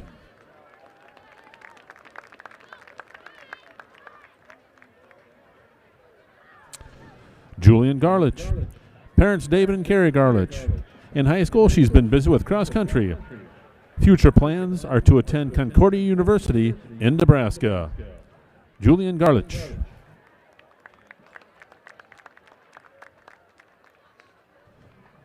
Moses Hostetler. Parents Russ and Janice Hostetler. In school, he's been busy with band, jazz band, soccer, 4-H, silver cord, NHS, cross country. Future plans to attend Iowa State and major in mechanical engineering. Moses Hostetler. Maureen Nigg. Parents Sean and Sarah Nigg. In high school, she's been busy with basketball, cross country, soccer, silver cord, and Cultural Awareness Club. Her future plans are to attend a 4U university and study abroad in Europe. Maureen Nigg. Let's hear it for the senior cross country.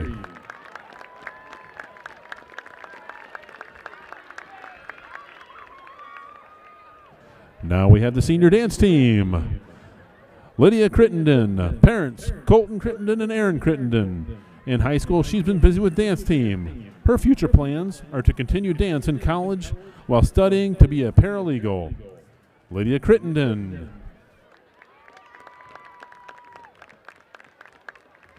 Natalie Evans.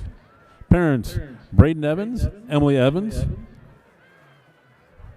In school, she's been busy with marching band, concert band, jazz band, musical pit band, fall musical, dance team, and choir. Her future plans are to get a degree in music education at an undecided college and teach high school band director. Our senior dance team.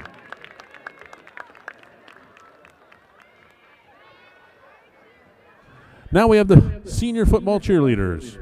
Lola Arthurs. Parents Dan Arthurs, being walked by Coach Colby Alcorn. Activities in high school is football and wrestling cheer, lacrosse, FCS, Rotary Club president, silver cord, Cultural Awareness Club, and mentoring. Future plans are to attend an undecided college to earn a bachelor's degree in nursing and specialize in fertility medicine, as well as earn a minor in Spanish. After I become a registered nurse, I am going to go to school to become a fertility nurse practitioner. Lola Arthurs. Brooklyn Davis. Parents Chris and Tracy Davis. In high school, she's been busy with football cheer, basketball cheer, marching band, concert band, silver cord, golf, and NHS. Future plans are to attend Northwest Missouri State for a bachelor's degree in marine biology. Brooklyn Davis.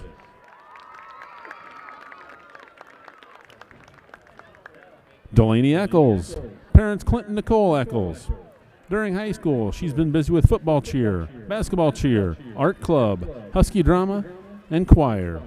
Future plans are to go to University of Iowa and major in dance and become a dance teacher. Delaney Eccles. Carson Hosworth, son of James and Dione Hosworth. In high school, she's been busy with football cheer, track, FCS, and competitive cheer. Her future plans are to attend Kirkwood Community College for dental hygiene. Carson Hosworth.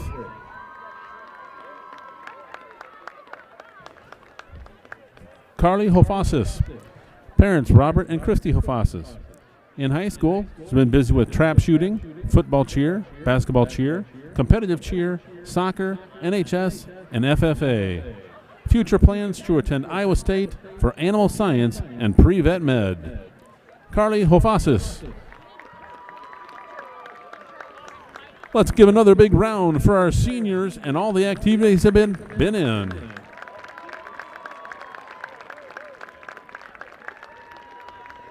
We'd like to give one more thank you tonight to Colby Alcorn.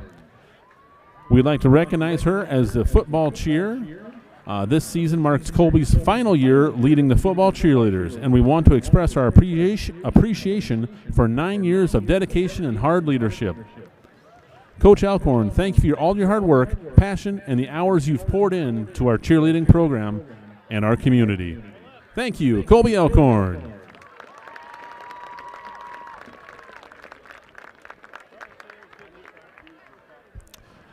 Now we welcome to the field the 2025 Husky Marching Band. Tonight is the final performance of their 2025 show, 1,000 Times Goodnight, which will feature music from Taylor Swift, Mozart, Abel Korzowski, and Dolly Parton.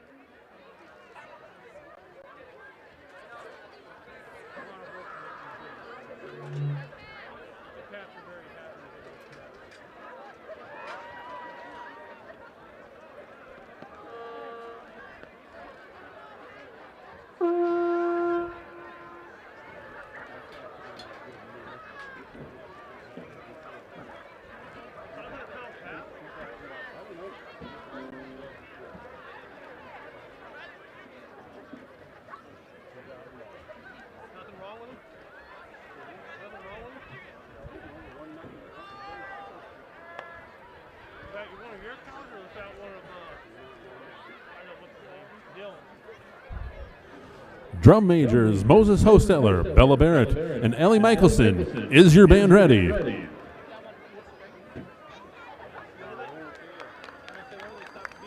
Marching Huskies, you may take the field.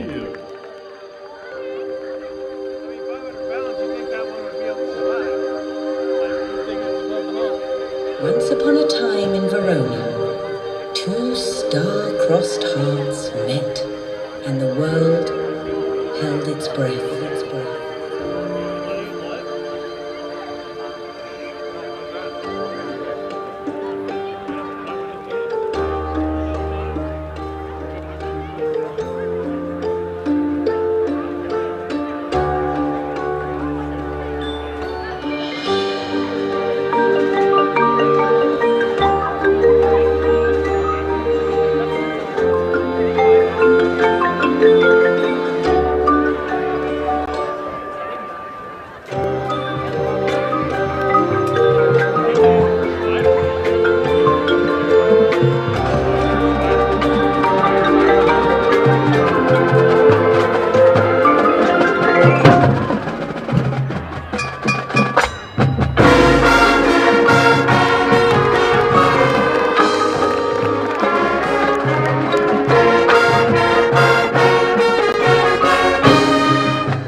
celebration, two souls find each other. Their hearts speak louder than the crowd, and love takes its very first breath.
AgriLand FS is a financially strong and dependable cooperative rooted in more than 90 years of experience with our eye on tomorrow.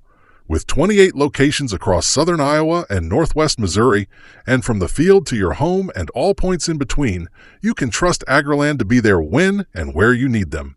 Call 515-462-5353 to learn more. AgriLand FS, where loyalty and integrity still mean something. Remember when retirement meant just stopping work and slowing down? Well, nowadays it's about so much more. Today's retirees are embracing newfound freedom and exploring new interests. Edward Jones Financial Advisors are here to help you identify your priorities and goals and create a plan to achieve them. Call Whitney Messer-Schmidt at 515-468-6200 to schedule an appointment today. Edward Jones, member SIPC. Is your puppy in need of a little TLC? Bring them down to Suds & Pups for a complete spa treatment in the state-of-the-art pet wash, located next to Straight Shots Golf Simulator at 215 North 1st Avenue in Winterset. And don't forget, attached to the dog wash is Winterset's newest laundromat, open from 7 a.m. to 10 p.m. Stop by today. Integrity Financial Group is a financial services partnership with offices in central Iowa. Here you'll find expertise in insurance, accounting, and investments all under one roof. Their commitment is to help you make sound financial decisions and protect what matters today and into the future. CPA Ben Applegate, insurance agent Eric Johnson, and investment broker Jason Claymeyer are there to help you. The Sports Page Grill at 224 East Highway 92 in Winterset is the place to meet your friends before or after that big event. With a great menu, you'll find something you love. The Sports Page Grill can host or cater any special events you might have. Just call 515-462-4673. The Sports Page Grill. We'll see you there, and don't forget the Sports Page is the home of Husky Talk Live. Jones Creek Apparel offers graphics and logo design, screen printing, embroidery, direct-to-film, and promotional products. Proud supporters of Winterset Athletics. They are happy to work with any organization or individual, regardless of the order size. Open Monday through Friday, 8:30 a.m. to 5 p.m., and Saturday, 9 a.m. to noon. Give them a call at 515-462-4132 or visit their website, jonescreekapparel.com. Jones Creek Apparel. We're really excited to announce the addition of our tow truck. In addition to our rental cars, this is going to give us a unique ability to serve you better. We're going to have the ability to take the phone call from you stranded on the side of the highway after a deer hit or a collision, with the potential to load a rental car up on the back of our truck, deliver it to you on the side of the highway, get you back on your way to work or to home, load your accident vehicle up, bring it back to the shop where we can handle your claim process from there.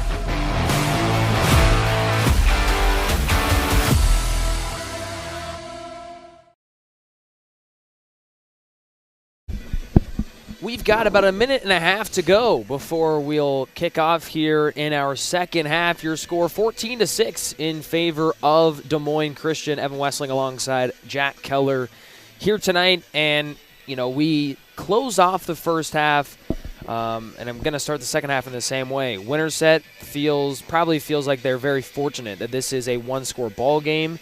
On the other hand, Des Moines Christian probably sitting there thinking that they should have a 2 to 3 score advantage right now. And I think that's one reason to be confident in Winterset right now. I talked about it a little bit before the break about how they've played well. Really, both sides of the ball, those turnovers have just killed them. But, you look at the score, and Winterset's still a one-possession game, and Winterset's going to get the ball here to start the second half. You don't hate the position that Winterset's in, even with those turnovers. Yeah. For Des Moines Christian, they've been gifted with a ton of great field position here tonight. They have started in plus territory to begin a drive 3 times tonight out of their 6 drives here tonight. They've started at the 13-yard line of Winterset, the 40, and the 43. The one on the 40 was their first touchdown of the game. They got that off of the shank punt from Wyatt Swanson, only went 20 yards. And then outside of that, Winterset had a great drive going. Looked like they were on their way to tie the ball game. They went 7 plays, 54 yards, but then Jace Bellamy fumbled. That gave the Lions the ball at their own 29-yard line. They ended up having a 3-and-out. After that, so there's one stand for the defense. Next drive, the Huskies fumble again, and a missed field goal kept things put.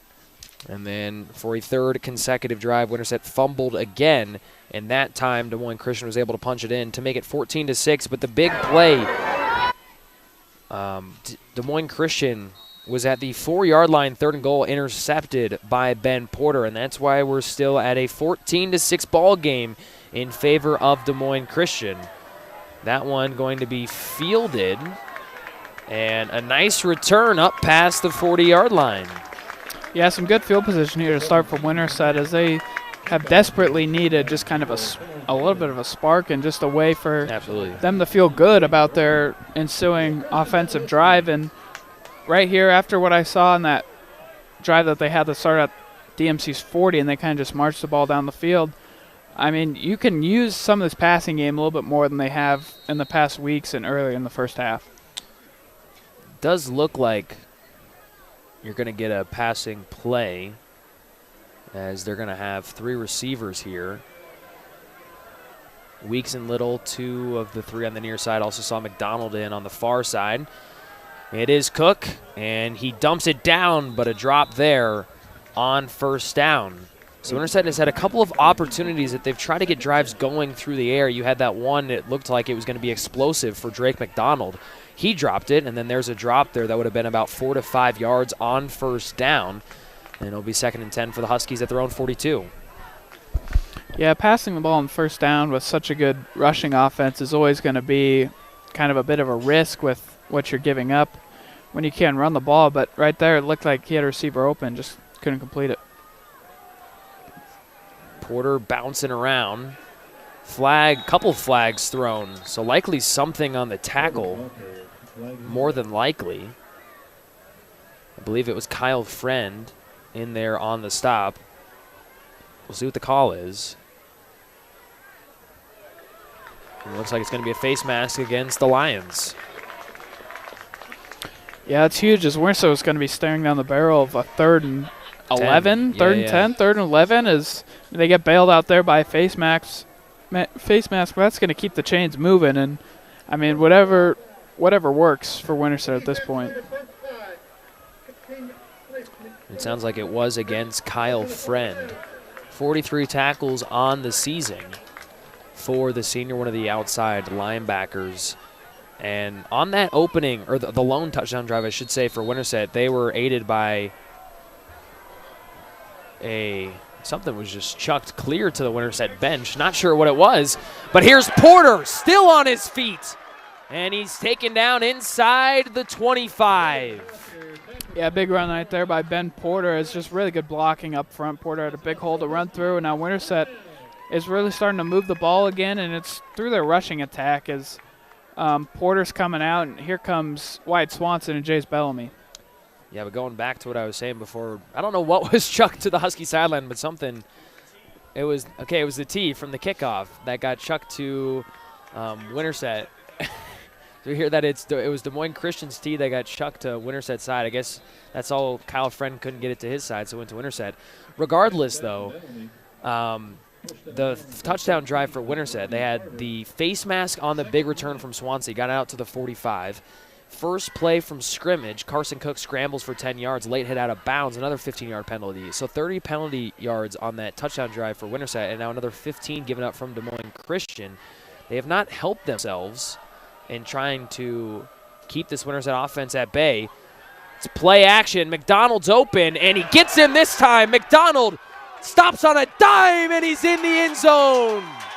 Yeah, what a job by Drake McDonald, first off, to be that open, and then to make a few moves and get into the end zone. Carson Cook did a good job of evading a few rushers and just delivering a good pass, and most importantly, a great play call from Coach Sweeney as DMC was keyed on the run out of Wishbone, and he picked a perfect time to run that bootleg.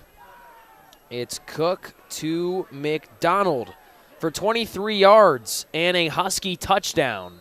The offense will stay out on the field trying to tie this thing up at 14. Messer in the backfield to the right hip of Cook. He rolls out to the right, back to the other side, over to McDonald. Winterset wants a flag. They can't believe that they didn't get it. And McDonald also hobbling a little bit. And that gets a big reaction from the Winterset crowd. Yeah, it looked like they were going to try to run like a little misdirection, have Cook roll out right, and then McDonald leak to the left side. Looked like it might have been open. I'm just a little curious why you don't just run the ball there. I mean, you use Jace Bellamy and Wyatt Swanson out of Wildcat. I think you got a pretty good job of picking up 3 yards, but I mean, we saw the package earlier. You had both of them in the backfield, one to each hip of Cook, and you have misdirection. And Cook, a guy that can keep it, you could almost just use Swanson and Bellamy as kind of disguises, and it could be a keeper. So, yeah, an interesting play call. It almost looked like they were designing something to get a penalty. Yeah, it just felt to me like they tried to get a little too cute. I mean, with the way that Winterset has ran the ball tonight and all season, it just felt like it might have been a better decision there to run the ball. So we said after the miss from Vallejo Montoya on the PAT, could have been one that bit Winterset in the butt, and now it officially has, as Winterset cannot tie it up with a 2-point try. Tokheim fields it inside his own 10-yard line, going to the far side of the field, spins around one defender, and eventually cut down by Jace Bellamy. And Jace Bellamy all over the field. It feels like he almost plays every snap, and right there, just a great job of eliminating that kick return, and Winterset's going to keep DMC at some pretty bad field position here. 21-yard line is where this Lion offense will start their first possession here of the second half. The Huskies went down in less than a minute to make this a 2-point ball game here tonight. Again, essentially a winner go home for these two teams. Right now they're both in the playoffs, but it feels unlikely that the loser of this game will stay in and make it to next week. They pitch it out to Tokheim, near side of the field. He's got a crease. Still on his feet, but eventually taken down after a big gain on first. Yeah, pitched it out that time to Tokheim. I mean, they're just trying to get him in space, and that's where he'll really thrive, and a good pickup on first down by DMC. 8-yard gain for Tokheim on first down. He's had a much more productive day here tonight than he did last week. Just 19 yards on 7 carries. Again, a very different look for that DMC offense a week ago. A ton of 4 receiver sets, 5 receiver sets. Actually, what you're looking at right now is basically the same thing, except they do have a running back in. It's one of those 4 receiver sets. Potential QB draw, and that's exactly what it's going to be. But nice stick right away. Looks like that may have been Crew Hockett. Yeah, I felt like Winterset blew that play up, but DMC's still going to be moving the chains. That's how effective an 8-yard run on first down can be. That's exactly 2 for Max Town. Good for the first down. Like we said, big body for a quarterback, 6'5", 180. DMC stays in that 4-receiver look. It's Tokheim in the backfield, and they motion in Drefke. Pitch once again. And Tokheim will not get much of anything. Yeah, it looks like in the second half, DMC's going to be a little bit more focused on getting the ball outside the tackles to Tokheim. You saw in the first half they ran it quite a bit up the middle with them, kind of more than you'd expect, but trying a little bit of a different approach here in the second half. Yeah, and certainly a lot to run behind if you're Tokheim when you go to that right side. Cooper Handsacker, 6'1", 245, that right guard position, and then Declan Hang is just an absolute monster at right tackle, 6'6", 275. That is a big right side of the offensive line. Play fake. Town flings it downfield, and it's intercepted! Trevor Banning! Second turnover forced by the Husky defense. And they're in position to take the lead here in the third. Yeah, great job by Trevor Banning, and it felt like that ball got out a little too late from Town, and Banning just did a good job of undercutting that route and picking up some nice yards after the fact to put Winterset in some really good field position.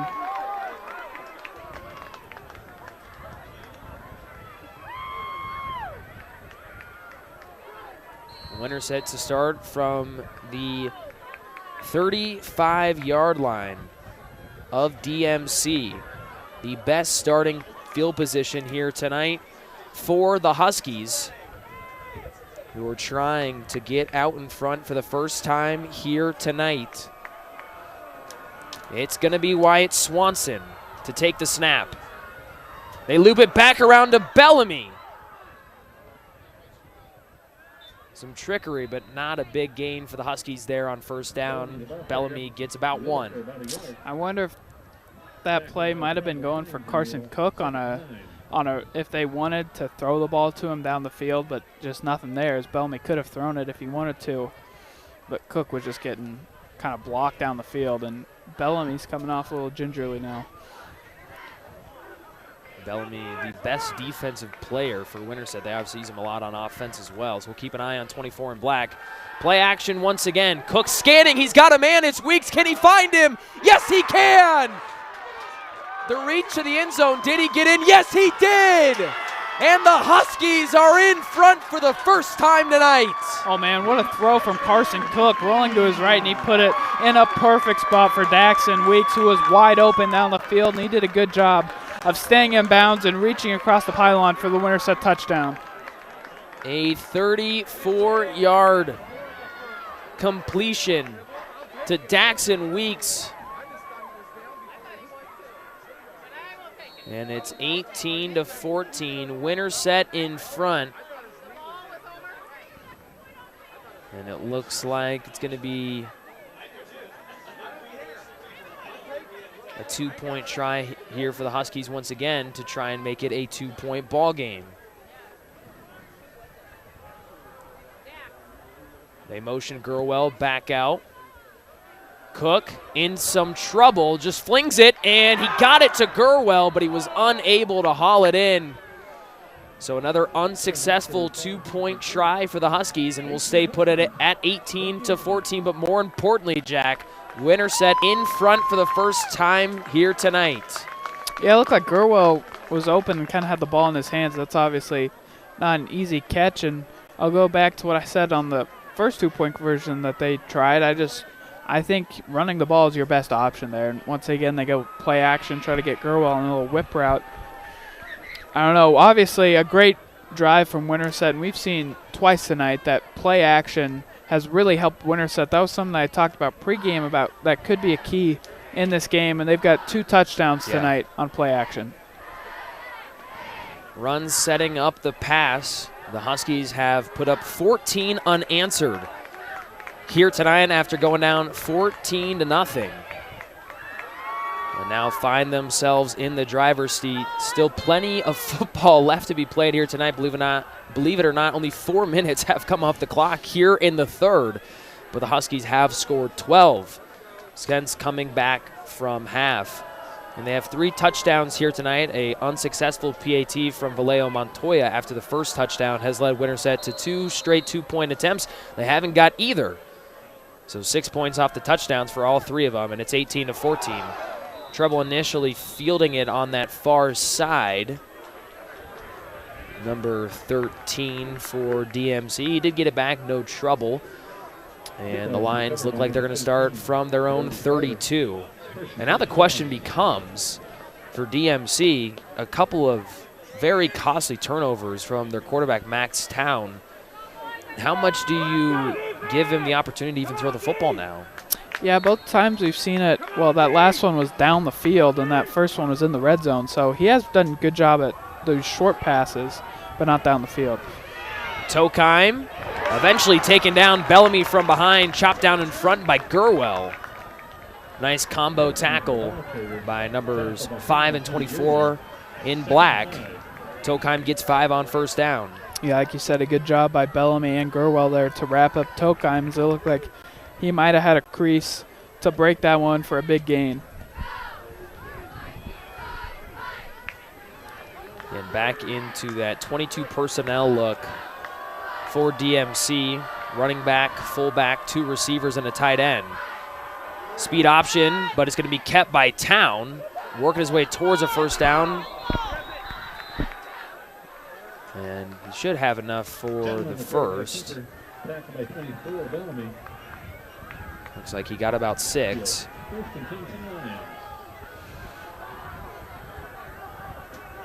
Yeah, you saw in that play how worried Winterset's defense was about Tokheim. Most of the time on those speed options, the edge rusher will go after the quarterback, but right there, Town elected to run it himself and was able to pick up about 6 yards for the first down. Friend lined up as the traditional fullback in the eye. They give it off to Tokheim. And he'll get close to 5 there on first down. Another good job from Davis Tokheim to stay ahead of the chains on first down. And that's kind of been the story for DMC. They have been in front of the chains really all of tonight. Their issue, though, is that they have not capitalized on 3 early fumbles from Winterset. They only scored 1 touchdown off of those 3 turnovers, and then they turn it over in the end zone on a goal to go from the 4-yard line. And then you just saw the interception on the previous drive from Town that set Winterset up at the 35. Nice job blowing that up initially. I think that was Jaden Lyon. Tokheim gets away from it and picks up a first. Yeah, like you said, that play was blown up at the start, but Tokheim is just such a dynamic back that he was able to evade a couple of Husky defenders and was able to pick up a first down. So far in this drive, Davis Tokheim has just been amazing at evading Winterset defenders is almost on every play. It looks like they can stop him for 0 or negative yards, but he's able to evade them. 4 runs for DMC on this drive, not a surprise after the interception. Runs of 5 yards, 7 yards, 5 yards, and 6 yards. Here's play action. Town scanning downfield, and he overshot his man intended for Olsen. Yeah, like we were talking about earlier, I'm kind of surprised that they let Town throw that ball. The receiver really wasn't that open down the field. It would have had to be a perfect throw, and I'm just kind of surprised you run play action on first down with how well they've ran the ball. I'd get it more if it was in a 2nd and 10 and you need to pick up a little bit more of a chunk. But Winterset in a good spot here in 2nd and 10. 2 receivers to the near end of the field, bottom of your screen. Speed option again, it goes to Tokheim. Banning a little hard on the read to Town, but chopped down by Bellamy. Again, a 2 for Tokheim, and it'll be 3rd and long. Yeah, runs in space is where Jace Bellamy can really show you why he's such a good safety. You just know he's going to make the tackle. He doesn't miss many tackles, if any, at all. And that's why he's truly the Swiss Army knife of this defense. And now Winterset in a 3rd and 9 with a prime opportunity to get off the field.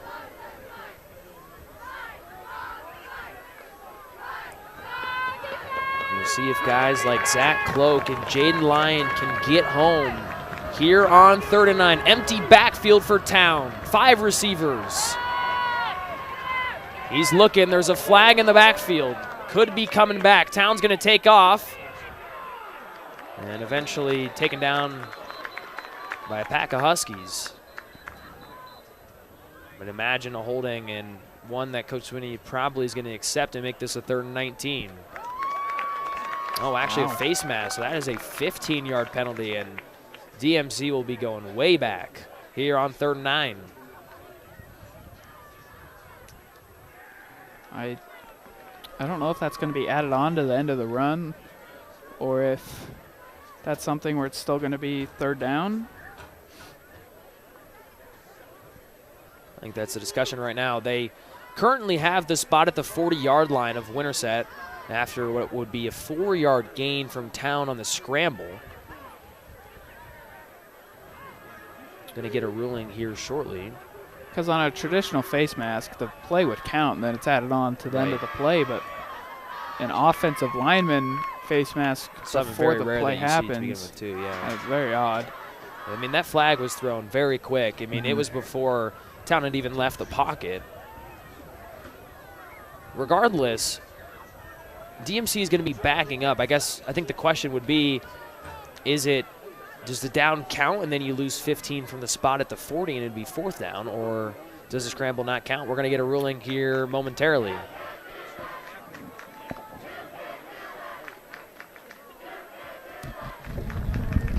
Personal foul. Illegal contact. Answer the face.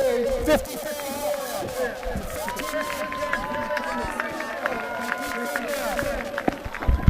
So illegal use of hands to the face by the right guard, Cooper Handsacker. And it was a 15-yard penalty from the previous spot. So you count the gain from Town, I believe. And then back it up. I don't think so, because it's still third down. Yeah, so. it looks a little longer than 3rd and 19. Regardless, it's 3rd and very long here for the Lions. Town goes out to the near side, or the far side, I should say, and dumps it down to Osborne. And he won't get a lot there on 3rd, and it's going to force a punt here for the Lions. Yeah, good job by Winterset to not let anything go downfield, as you're going to be perfectly content with about a 5 or 6 yard pass on 4th and what seemed to be more than 19. As the key here is for Winterset to not let this punt be downed inside the 20. You want to get this ball at worst at the 20-yard line. Booted by Town, high in the air. Weeks is going to let it go. A great punt. Can Tokheim get there in time? He did. And I think he kept it. Yes. So nice job from Davis Tokheim to get down there and field it inside the 5-yard line. The Huskies will be backed up deep.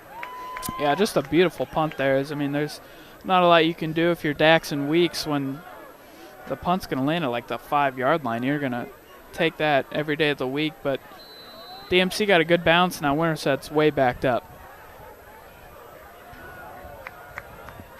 Winterset starting inside their own 5 for the 2nd time here tonight. It's a give to Ben Porter. Nice job to pick up more than he probably should have. Yeah, Ben Porter's this is where Ben Porter thrives. When you're backed up inside your own 5-yard line, he's going to keep the legs moving, and he's just so tough to tackle. He's able to pick up about 8 yards on that first down play, and that really opens up this offense. 2nd and 2 from the 13-yard line here for Winterset. Big drive, a chance for them to go up 2 scores after they trailed by 2 scores. Could potentially have a complete 180 flip of this game. This time the handoff goes to Rivera. Doesn't get a lot, but he looks like he's going to get enough for the first down, and that will move the chains after a pickup of 3 from Nathan Rivera. Yeah, it's so crucial there for Winterset to even get 1 first down just to help, even if this drive stalls, that they can improve this field position. As if you go 3 and out right there, DMC's going to get the ball maybe at your 40-yard line. Yeah. Like, it's just so crucial to pick up a first down there. And now Winterset can get into the rest of their offense if they want to do more than just running out of wishbone. And there's that fun package with Swanson and Bellamy both in the backfield to either hip of Carson Cook. They'll give it off to Swanson. He's got a nice crease. Wyatt Swanson down the sideline, racing towards the end zone. Past his man, Wyatt Swanson, house call. I mean, that's exactly why Wyatt Swanson averages 20 yards a carry. Every time he gets the ball, he's so explosive. And he did not have leverage right there on that DMC defender, but he just outran him all the way to the goal line, and that is how explosive Wyatt Swanson is. 87-yard touchdown for Wyatt Swanson, and the Winterset Huskies have done a complete 180 flip of this ball game from down 14 to up 10.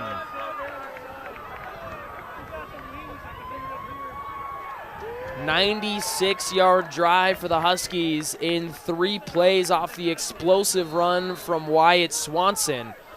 And a big PAT. This could force DMC to go for 2 eventually. And this time it is true from Vallejo Montoya. And the Huskies are officially in the driver's seat with 2:12 to go here in the 3rd. Yeah, I mean, like we've talked about earlier in this game, DMC's offense is not, especially their passing game, hasn't shown you much. And with a 2-possession lead, Winterset is in a great position to keep this lead. I mean, you've just got to limit explosive plays, but DMC really hasn't shown the ability to do that all night long. Again, we talked about this going into half, coming out of half.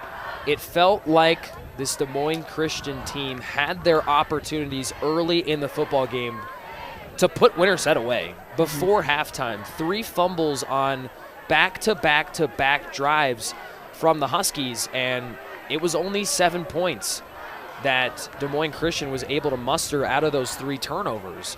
And then since then, they threw a pick in the end zone that took points off the board. An interception here in the second half that led to a Winterset touchdown drive, alongside Winterset just stringing together a couple of good drives here in this third quarter. And we have a completely different ball game as the Huskies lead by 11, 2:12 to go in the third.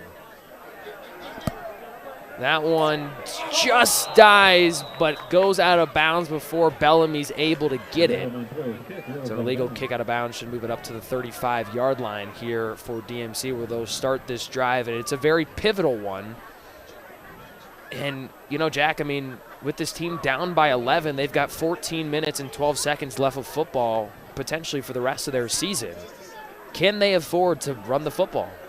I don't know. Here's the thing. Even if DMC goes down and leads a touchdown drive, Winterset has scored 3 touchdowns in 10 minutes. Yeah. Like, even if DMC scores, you feel confident in Winterset's ability to keep up with them. Absolutely. Especially with this 11-point lead, and that's why we talked about at halftime, even though they were down 8, we felt that you could be confident as a Winterset fan with how well they played in the first half, even with the turnovers. Pass on first down, and it's completed to Osborne. Nice pitch and catch on the first play of the drive. Yeah, I mean, just right down the seam there. A good throw from Town to find Osborne, and that's, if you're DMC, that's exactly what you're looking for. A big pass play to start the game, to start the drive, and now you're at Winterset's 42.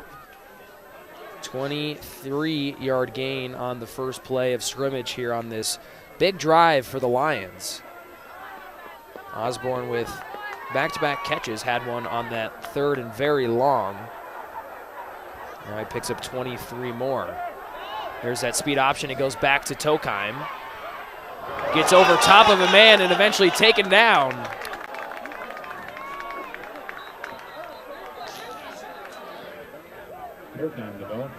I mean, Tokheim has just been putting his body on the line all night long. He's just jumping into defenders, and you hope that he's okay as he's down on the sideline. Again, went airborne. And in some pain now on the sideline after going for that hurdle. This would be a big loss for this Lion offense. Arguably their most explosive player offensively in a game where they have to put up points in a hurry. That would be a guy that you cannot afford to lose for Coach Matt Daniels here.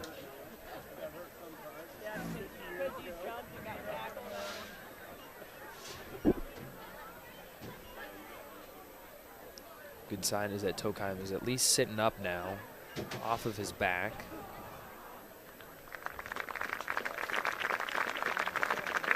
And now making his way back to the sideline. Good sign that he's able to get over there on his own.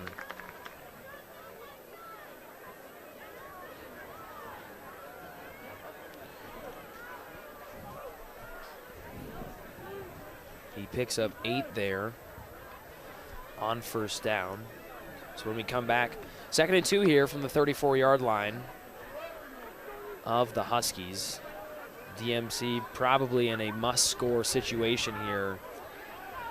You know, down by 11, you know, if you're in a 4th and long, I think you try the field goal. It's obviously dependent on field position. It would cut it to a 1-score game, but obviously if you're Des Moines Christian, you want to find a way to get it into the end zone here and cut this to potentially a 3-4 point ball game. Straight power run for Town, met by Bellamy, and eventually will be taken down at what looks to be the 26-yard line.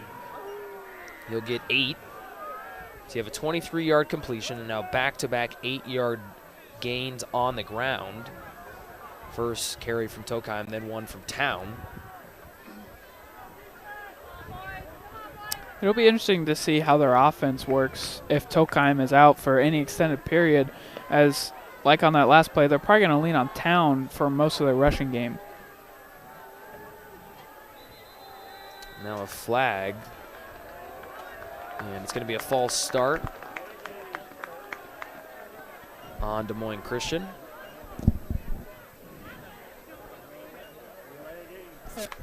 Number 44.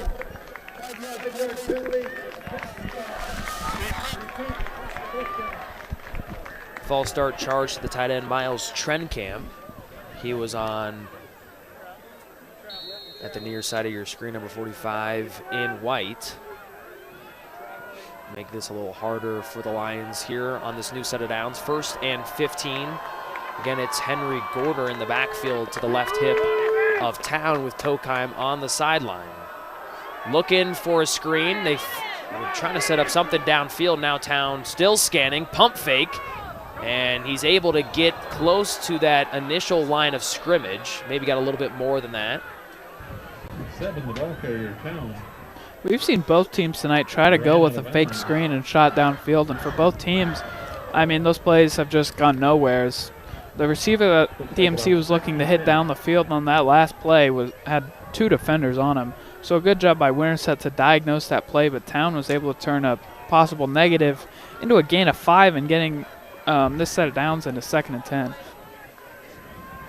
23 seconds left to go here in the 3rd quarter. Town gives it off to Gorder. And he's going to pick up about 3 yards, and that's going to make it 3rd and 7. Positive sign for Lions fans. Davis Tokheim comes in. Probably won't play here, as we'll get to the end of the 3rd quarter.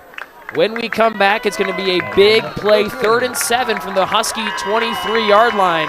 But after trailing 14-6 at the break, the Huskies find themselves up ahead by 11, 25-14 as we head into the 4th and final quarter here in Winterset. At Madison County Healthcare System, you're not just another patient. You're part of our family. Our dedicated team of familiar faces is here to provide personalized care throughout your treatment journey. From family medicine to emergency care and more, we offer expert care close to home. Trust the faces you know for the care you need. Madison County Healthcare System, where every patient is family.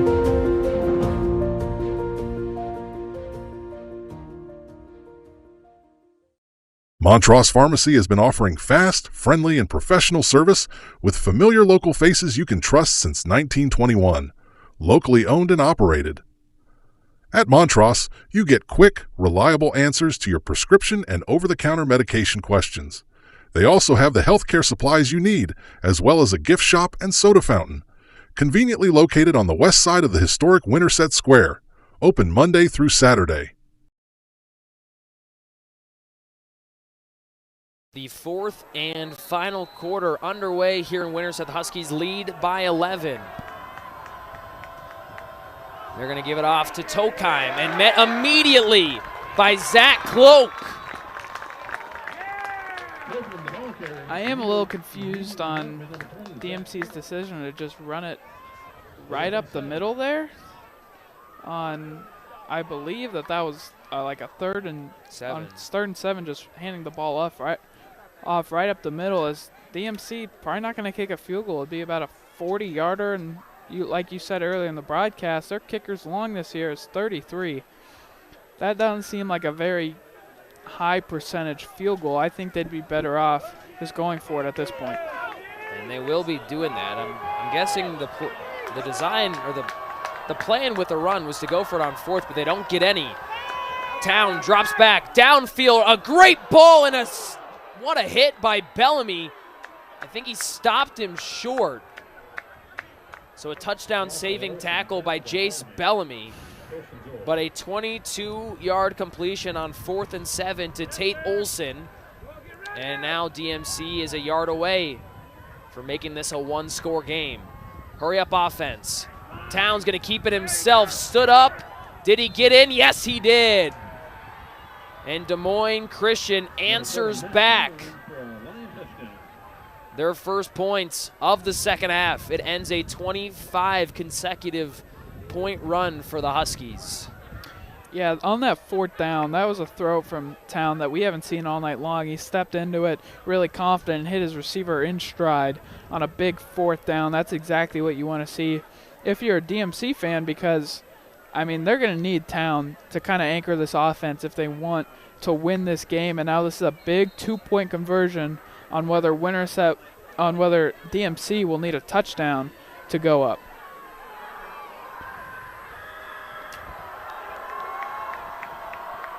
Gorder in the backfield, 2 receivers, a tight end and a fullback here on this 2-point try.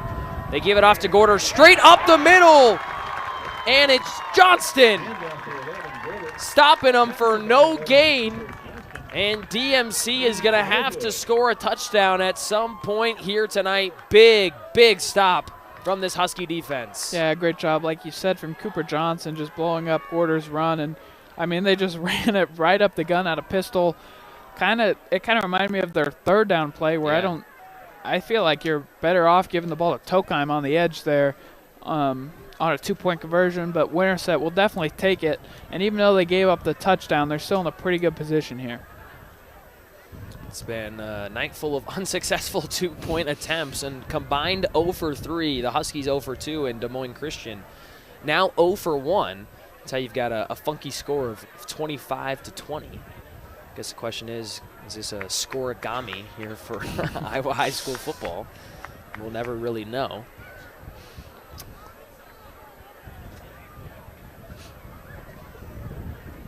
It's a project for the next commercial break, trying to figure out if there's ever been a 25-20 score. We'll find a way to scan all the Iowa high school scores ever, right? I mean, there's been a lot of Iowa high school football games. There has to be a 25-20 score. Yeah. So 10:50 to go here in this fourth quarter. A lot of football left to be played. This one's still up in the air for either side to take it. Momentum on Winterset's side, but we'll see what that touchdown does for the Lions. That one fielded just past the 20-yard line. And a fumble. Was he down or did he fumble? It's a fumble.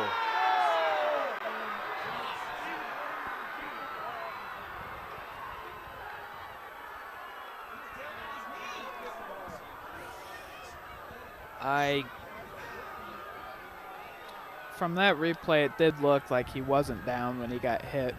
The ball was coming out as he was going to the ground. Obviously, that's a huge fumble for Winterset, and that's their 4th of the night, as it looked like they kind of got past that issue, and then it comes back to bite them in one of the biggest points of this game. DMC did not take advantage of the 3 fumbles from the Huskies in the first half. They only scored 1 touchdown off the 3 turnovers. They've got to find a way to take advantage of this one if they want to find a way to win. Tokheim up the field for about 4 yards on first down, and this game has just had momentum swing after momentum swing. It was 14-0. That turned into 25-14, and now Des Moines Christian trying to potentially make this a game where they're back ahead after scoring back-to-back touchdowns. I will say, so far, Tokheim, since coming back from that big hit and the injury that he sustained, he does not look as explosive, at least on these first few runs that he's had.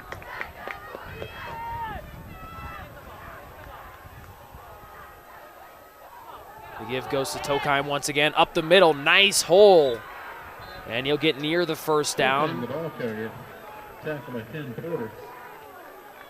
And they will move the chains, pick up a 7 for Tokheim there on second. I'm curious to see how DMC attacks the red zone, as that has kind of been a struggle for them tonight. As on their last touchdown drive, they threw it from like the 25-yard line, got down to the 1. But earlier in this game, they did throw an interception in the red zone. So Winterset's defense is going to have to be opportunistic down here. 1st and 10 from the 16-yard line. Tokheim gets his 3rd touch of the drive. Waiting for his blocks to set up. They don't materialize. But he's able to find a way to get a couple. It'll be about 2nd and 8. Yeah, it's key for Winterset to keep DMC behind the chains and hope that Town has to make the play for them on this drive and not just let them run the ball and find their way into the end zone. You have to make Town, who's been a little shaky tonight, even though he has looked good in this second half, you just want to hope that he has to make the play and not just let him run right down your throat. Again, still kind of surprised at the lack of quarterback runs, design quarterback runs we've seen for Max Town, who is a great runner. They swing it out. That's Drefke. He'll get a couple there on second. Yeah, that's the spot you want to be in if you're Winterset's defense. This is probably 4-down territory for DMC, as I don't think a field goal really does you all that much good. I wouldn't be shocked to see a quarterback run on about 3rd and 6, try to get this into a more manageable 4th down. Certainly 4-down territory here for the Lions. 8.5 to go left in the 4th quarter. Feels like a win or go home game for these two teams. DMC may be able to get an at-large bid if they fall. Winterset unlikely to get in if they don't win here tonight. Town scanning, that throw a little short, and it's incomplete. He had a man.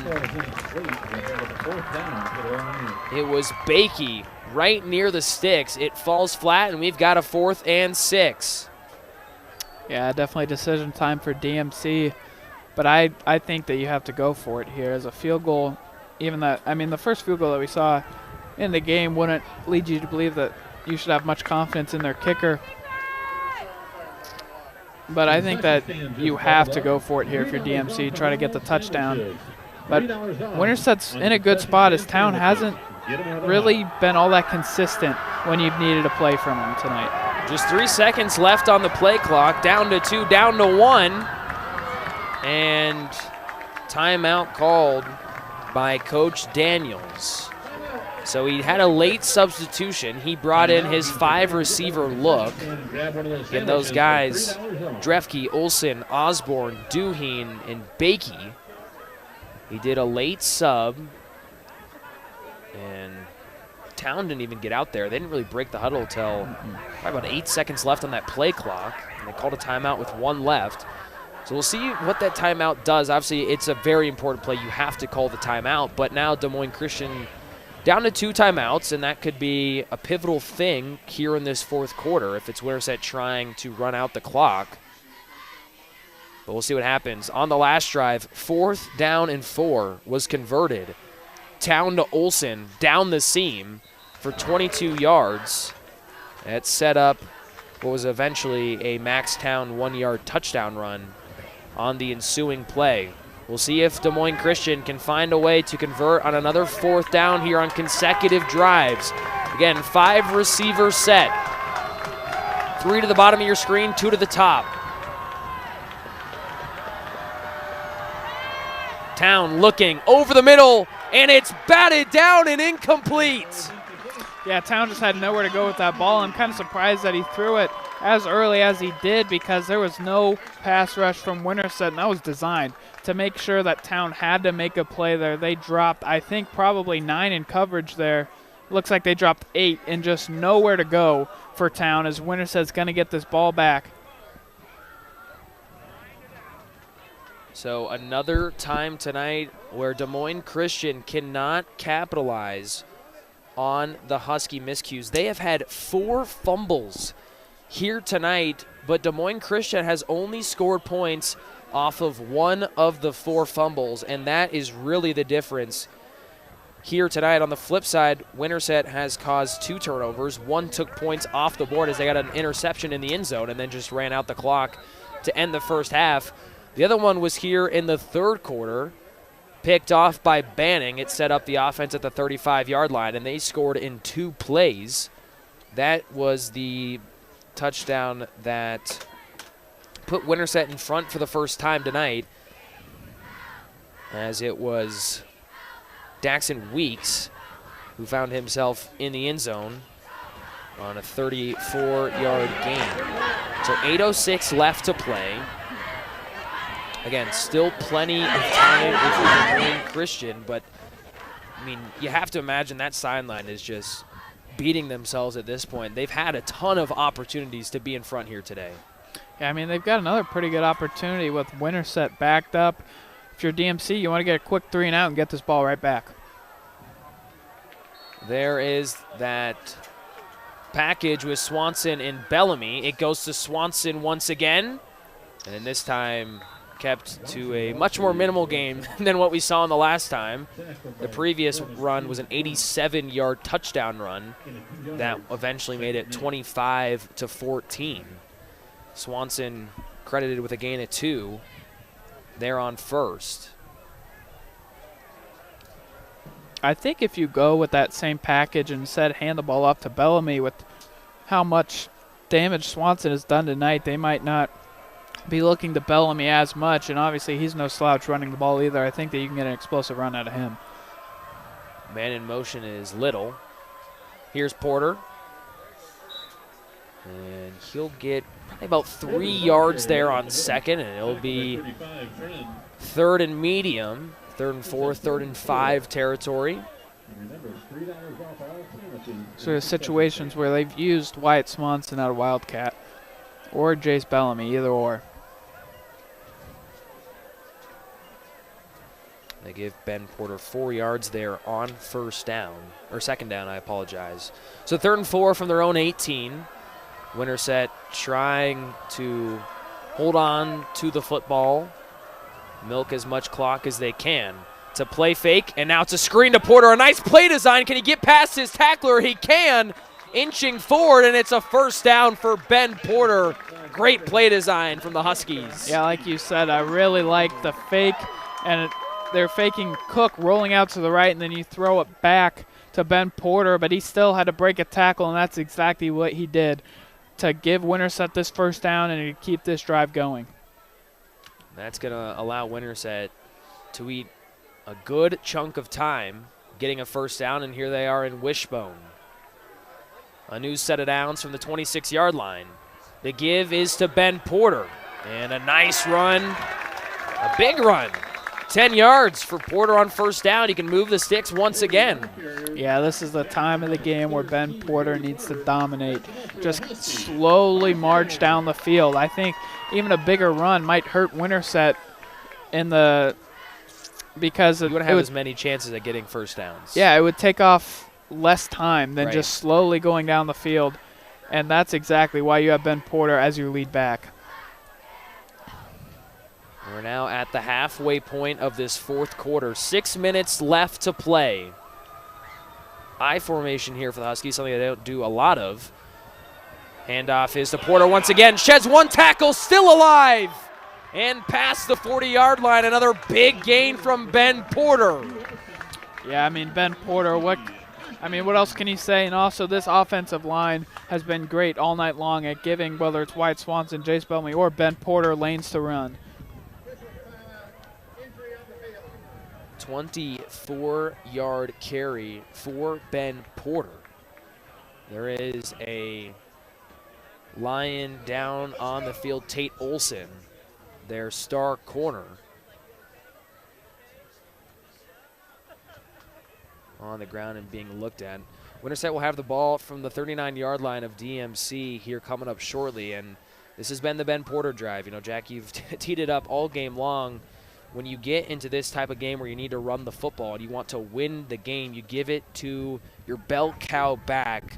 Porter gains of 4, 10, and 24 on the ground, and the 8-yard catch and run on the screen pass to pick up the first down, and since then he's picked up 2 more. I mean, like you said, it's Ben Porter time. Yeah, with this clock, there's about 5 minutes and 45 seconds.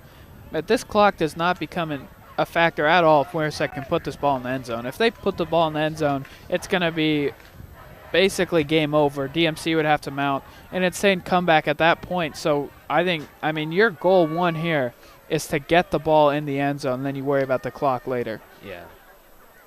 If Winterset wanted to try a field goal, the long we've seen is 40 from Wyatt Swanson. That would push it to where Des Moines Christian would obviously, they're going to have to score a touchdown regardless to win this football game, but they'd also have to get a 2-point conversion as well. Winterset would need to pick up another first down and then probably get about 5 to 6 more yards after that to give Swanson a shot at a field goal, but they could also just hope to run out the clock and get in the end zone and not have to worry about that. They'll give it off to Swanson, bouncing it to the end, trying to get past his guy. He does. looked like he would have gotten taken down near the line to gain. Instead, he found a second gear and picks up about 6 yards on first down. I mean, you can just not overstate how impressive Wyatt Swanson's speed is as he's able to get to the outside. And like you said, that play shouldn't have gone for anything, but because of his speed, he's able to get to the outside and pick up 6 yards. Winterset continuing to drain the clock. Approaching 4.5 minutes left to play. Des Moines Christian only with 2 timeouts. They used one of them on their 4th down play call, and a big play for Des Moines Christian. A huge tackle for loss. Winterset's going to lose about 3 yards. Clement in the backfield. And it will be 3rd and 7. This puts Winterset in a really tough spot as you're, like you said, a 3rd and 7. You want to kind of run this clock a little bit. You want to be conservative, but you also want to keep this clock moving and keep the chains moving. I think you've got to design something for Wyatt Swanson. He's dominated the game all night long, whether that's a handoff or a little screen pass, but Winterset's got to start moving now. 2 seconds left on the play clock, and Coach Sweeney will burn a timeout.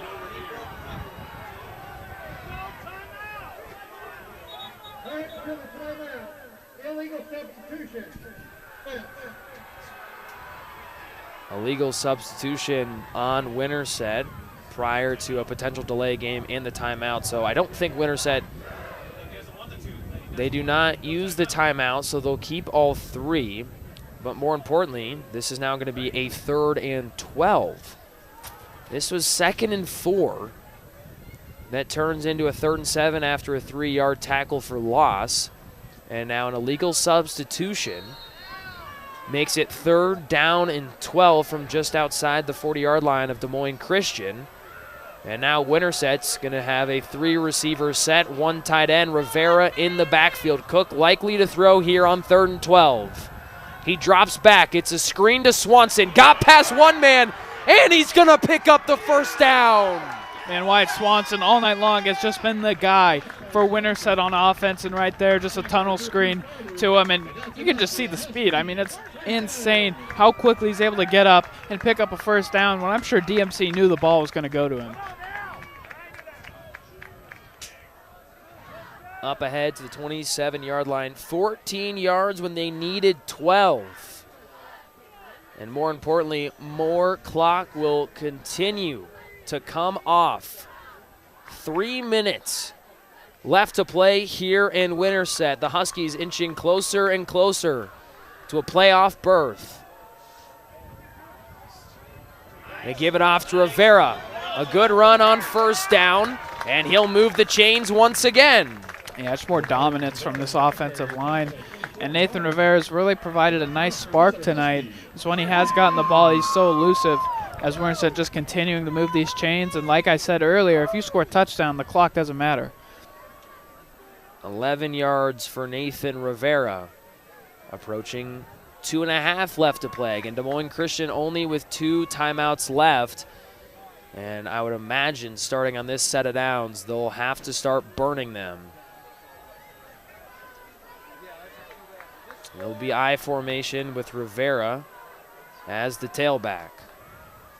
He gets the give. Rivera to the edge, inside the 10. Yeah, I mean, this Winterset offensive line has given these running backs lanes all night long, and it's just continuing to churn as Winterset is on the doorstep of a touchdown here that would put the game away. 7 yards to Nathan Rivera, under 2 minutes. Coach Daniels holding on to his 2 remaining timeouts. This defense for DMC is going to have to find a way to force Winterset into a 4th down decision to have a chance. Once again, it's Rivera as the back. He'll get it again. And he's not going to get much there on 2nd. Does Coach Daniels use one of his timeouts? I think you have to at this point. And he does use one.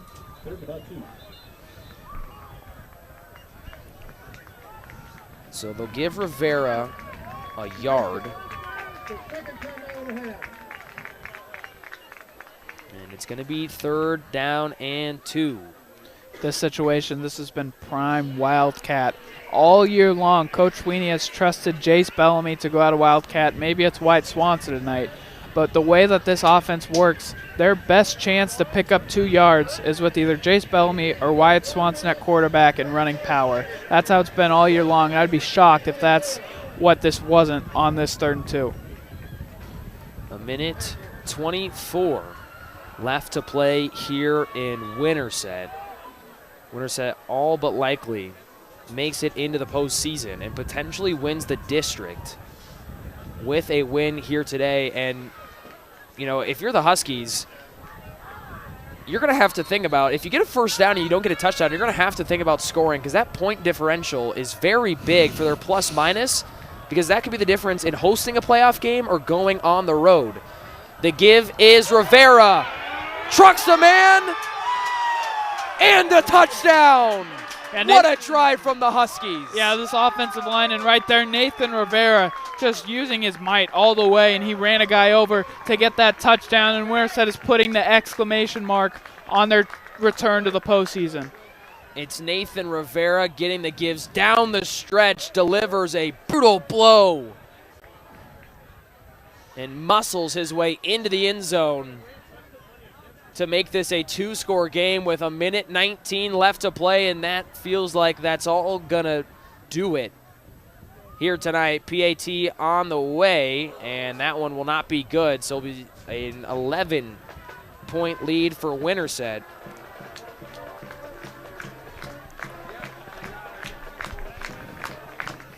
A 12-play drive for the Huskies. They marched down the field going 86 yards for the touchdown. With what time we've got here in between the kickoff, gonna try and jump on the stream to see when they got the ball and how much clock they took off, because it was a lot. And no play was bigger, though, than the 3rd and 12 tunnel screen to Wyatt Swanson, who saw a crease, turned on the Jets, picked up 14, and allowed Winterset to eat up a lot more clock and eventually score a touchdown from Nathan Rivera.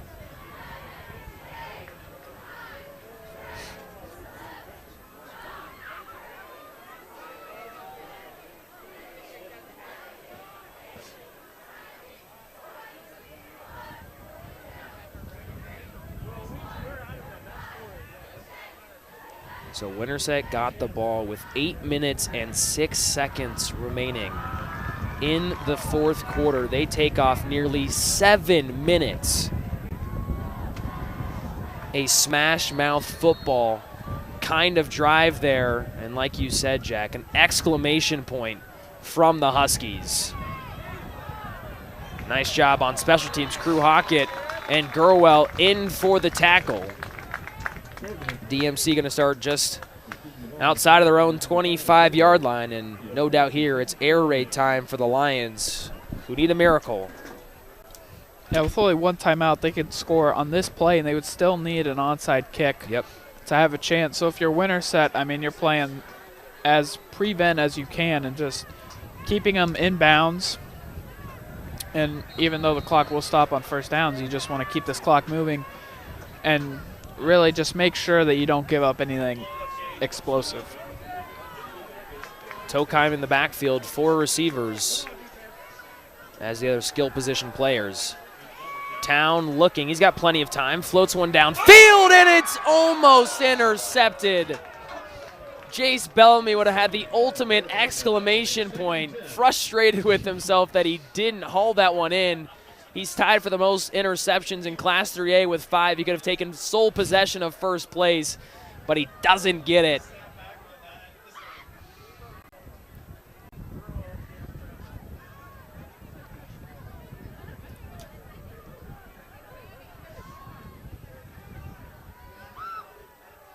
Minute 7 left to go. 2nd and 10 for the Lions.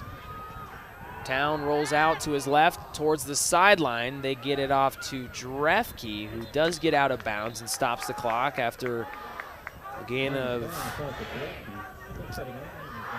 Looks to be about 5 or 6 yards there on second down.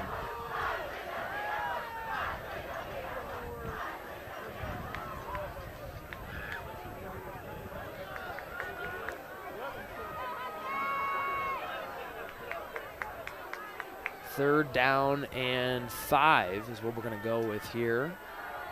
They go to the sideline once again, caught once again, and it is Drefke again. I mean, if you're Winterset, even though they're getting out of bounds, you're perfectly fine with them going 8 yards at a time and just slowly burning this clock down. And the big thing is limit explosives. Those are something that you cannot afford to give up. Because, like, for example, even if DMC got the onside kick, you want to make it so if they do get that, they have as limited amount of time as possible. To the sideline once again. And it's Drefke yet again. 3 catches for Drefke here on this drive. That's Tyler Drefke, the junior wideout. Second down.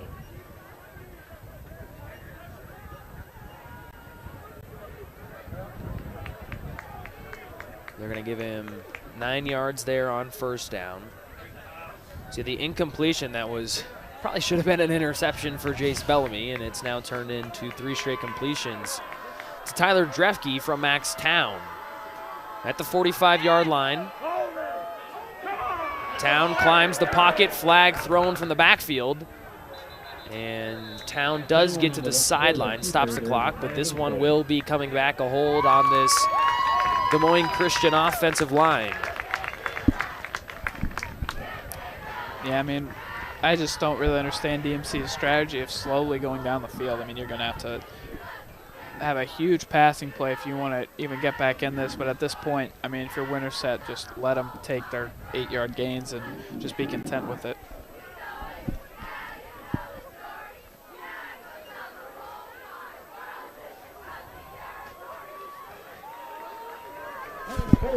Offense. 10 yards from the previous spot. Repeat, second down. Second and 12 after the holding penalty. DMC on their own 35-yard line. Town steps up immediately, and he's going to be taken down. Zach Cloak cleans it up. That clock is going to continue to run. Des Moines Christian does have 1 timeout left. They're not going to use it, and it likely doesn't matter a whole lot. 20 seconds remain. Town over the middle, and it's going to fall incomplete, but a flag thrown, potentially illegal contact.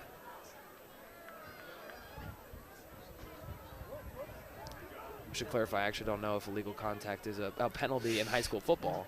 It's pass interference. Thinking too much. Yeah. Essentially what an illegal contact would be in the NFL, but regardless, it's going to come against Crew Hockett there on third down. Pass interference. Defense, number 27.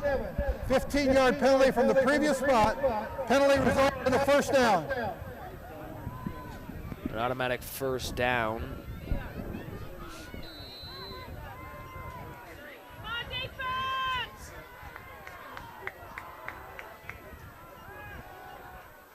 Town down the sideline, nearly hauled in by Osborne. Just 8 seconds remaining. And Winterset is almost there.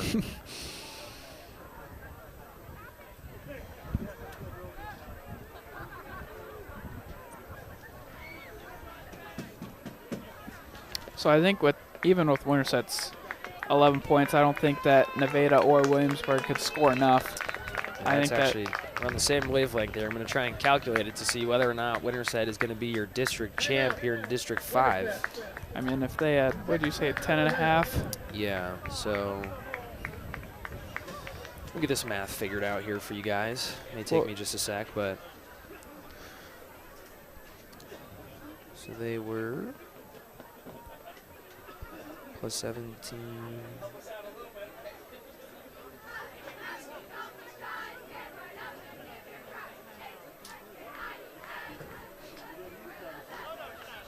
So Winterset's going to be plus 10.6 if this one holds at an 11-point win. Williamsburg was only plus 2.75, so regardless if they get that plus 17, that won't matter there. We'll get you a look on Nevada here, get the exact one as we wind down here. Come on.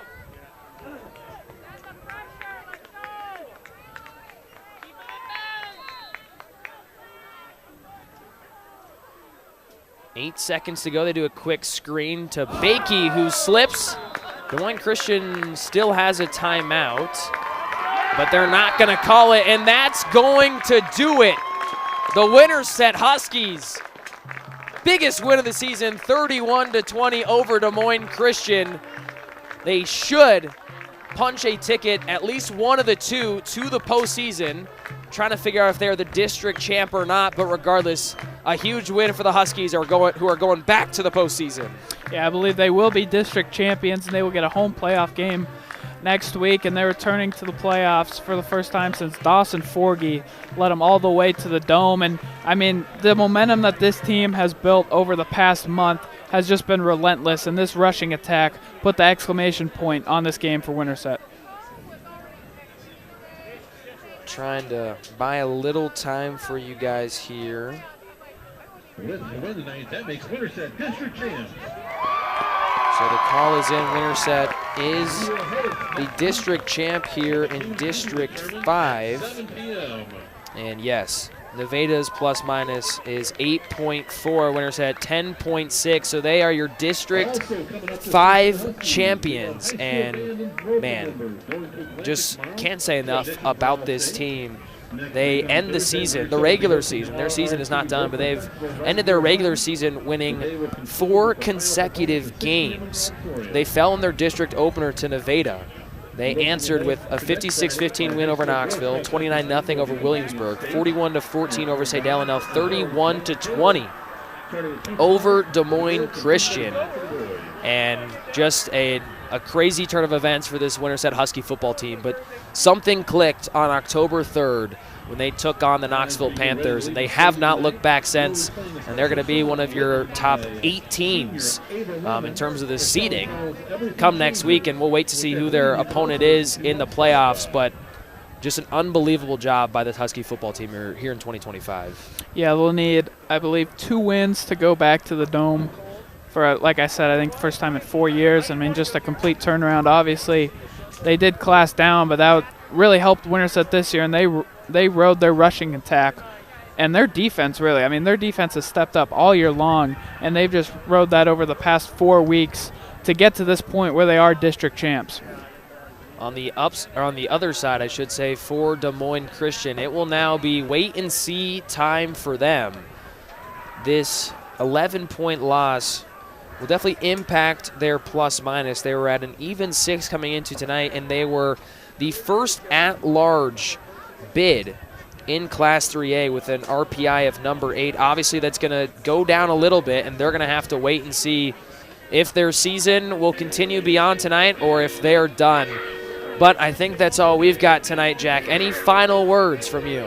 I say big game next week. I'm not sure who they're going to play, but I know that Coach Sweeney will have this team ready to compete next Friday. Yeah. We'll wait and see who the opponent is, but Winterset football is not done here in 2025. We'll see you here next week for some postseason football. Until then, on behalf of all of our production crew, our camera operators, my color man, Jack Keller, and myself, Evan Wessling, we're saying so long from Winterset. The final score is 31-20, and the Huskies are District 5 champions. The Husky Booster Club's goal is to broaden the involvement and enrichment of students, student families, the school, and the community through its support for junior high and high school-related activities. Money raised by the Husky Booster Club directly benefits all high school and junior high athletic and fine art programs. The Husky Booster Club has provided over $40,000 in funding over the last 3 years. To become a Husky Booster Club member, go to huskyboosterclub.org.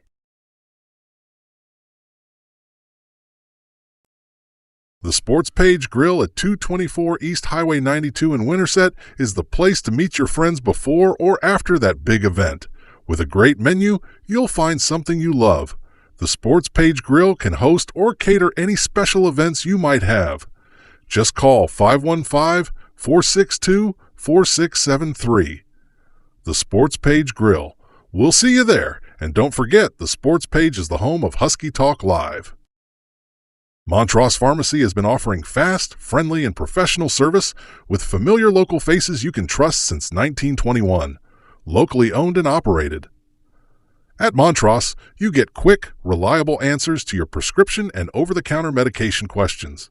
They also have the healthcare supplies you need, as well as a gift shop and soda fountain. Conveniently located on the west side of the historic Winterset Square. Open Monday through Saturday. Pizza Ranch in Winterset promises you a great experience. You'll find a buffet full of your favorite pizzas, the country's best chicken, or just come for dessert. They have party rooms available for your next family gathering or fundraising event. Craving a night in? Pizza Ranch delivers. Order online or call. Open Monday through Sunday, 9 a.m. to 10 p.m. The Pizza Ranch at 1009 John Wayne Drive. You have been watching Winterset Activities live on the Husky YouTube channel, presented by the W Digital Network, powered by AHV Productions, and sponsored by Farmers and Merchant State Bank, Winterset Dental, Whitney Messerschmidt with Edward Jones, Tiki Treats, Integrity Financial, Madison County Healthcare System, Agriland FS. The Sports Page Grill, Roush Collision and Restoration, McDonald's, Swanson Masonry, Suds and Pups, Laundry and Dog Wash, the Pizza Ranch of Winterset, Jones Creek Apparel, Montross Pharmacy and Gift Shop, Union State Bank, and the Husky Booster Club.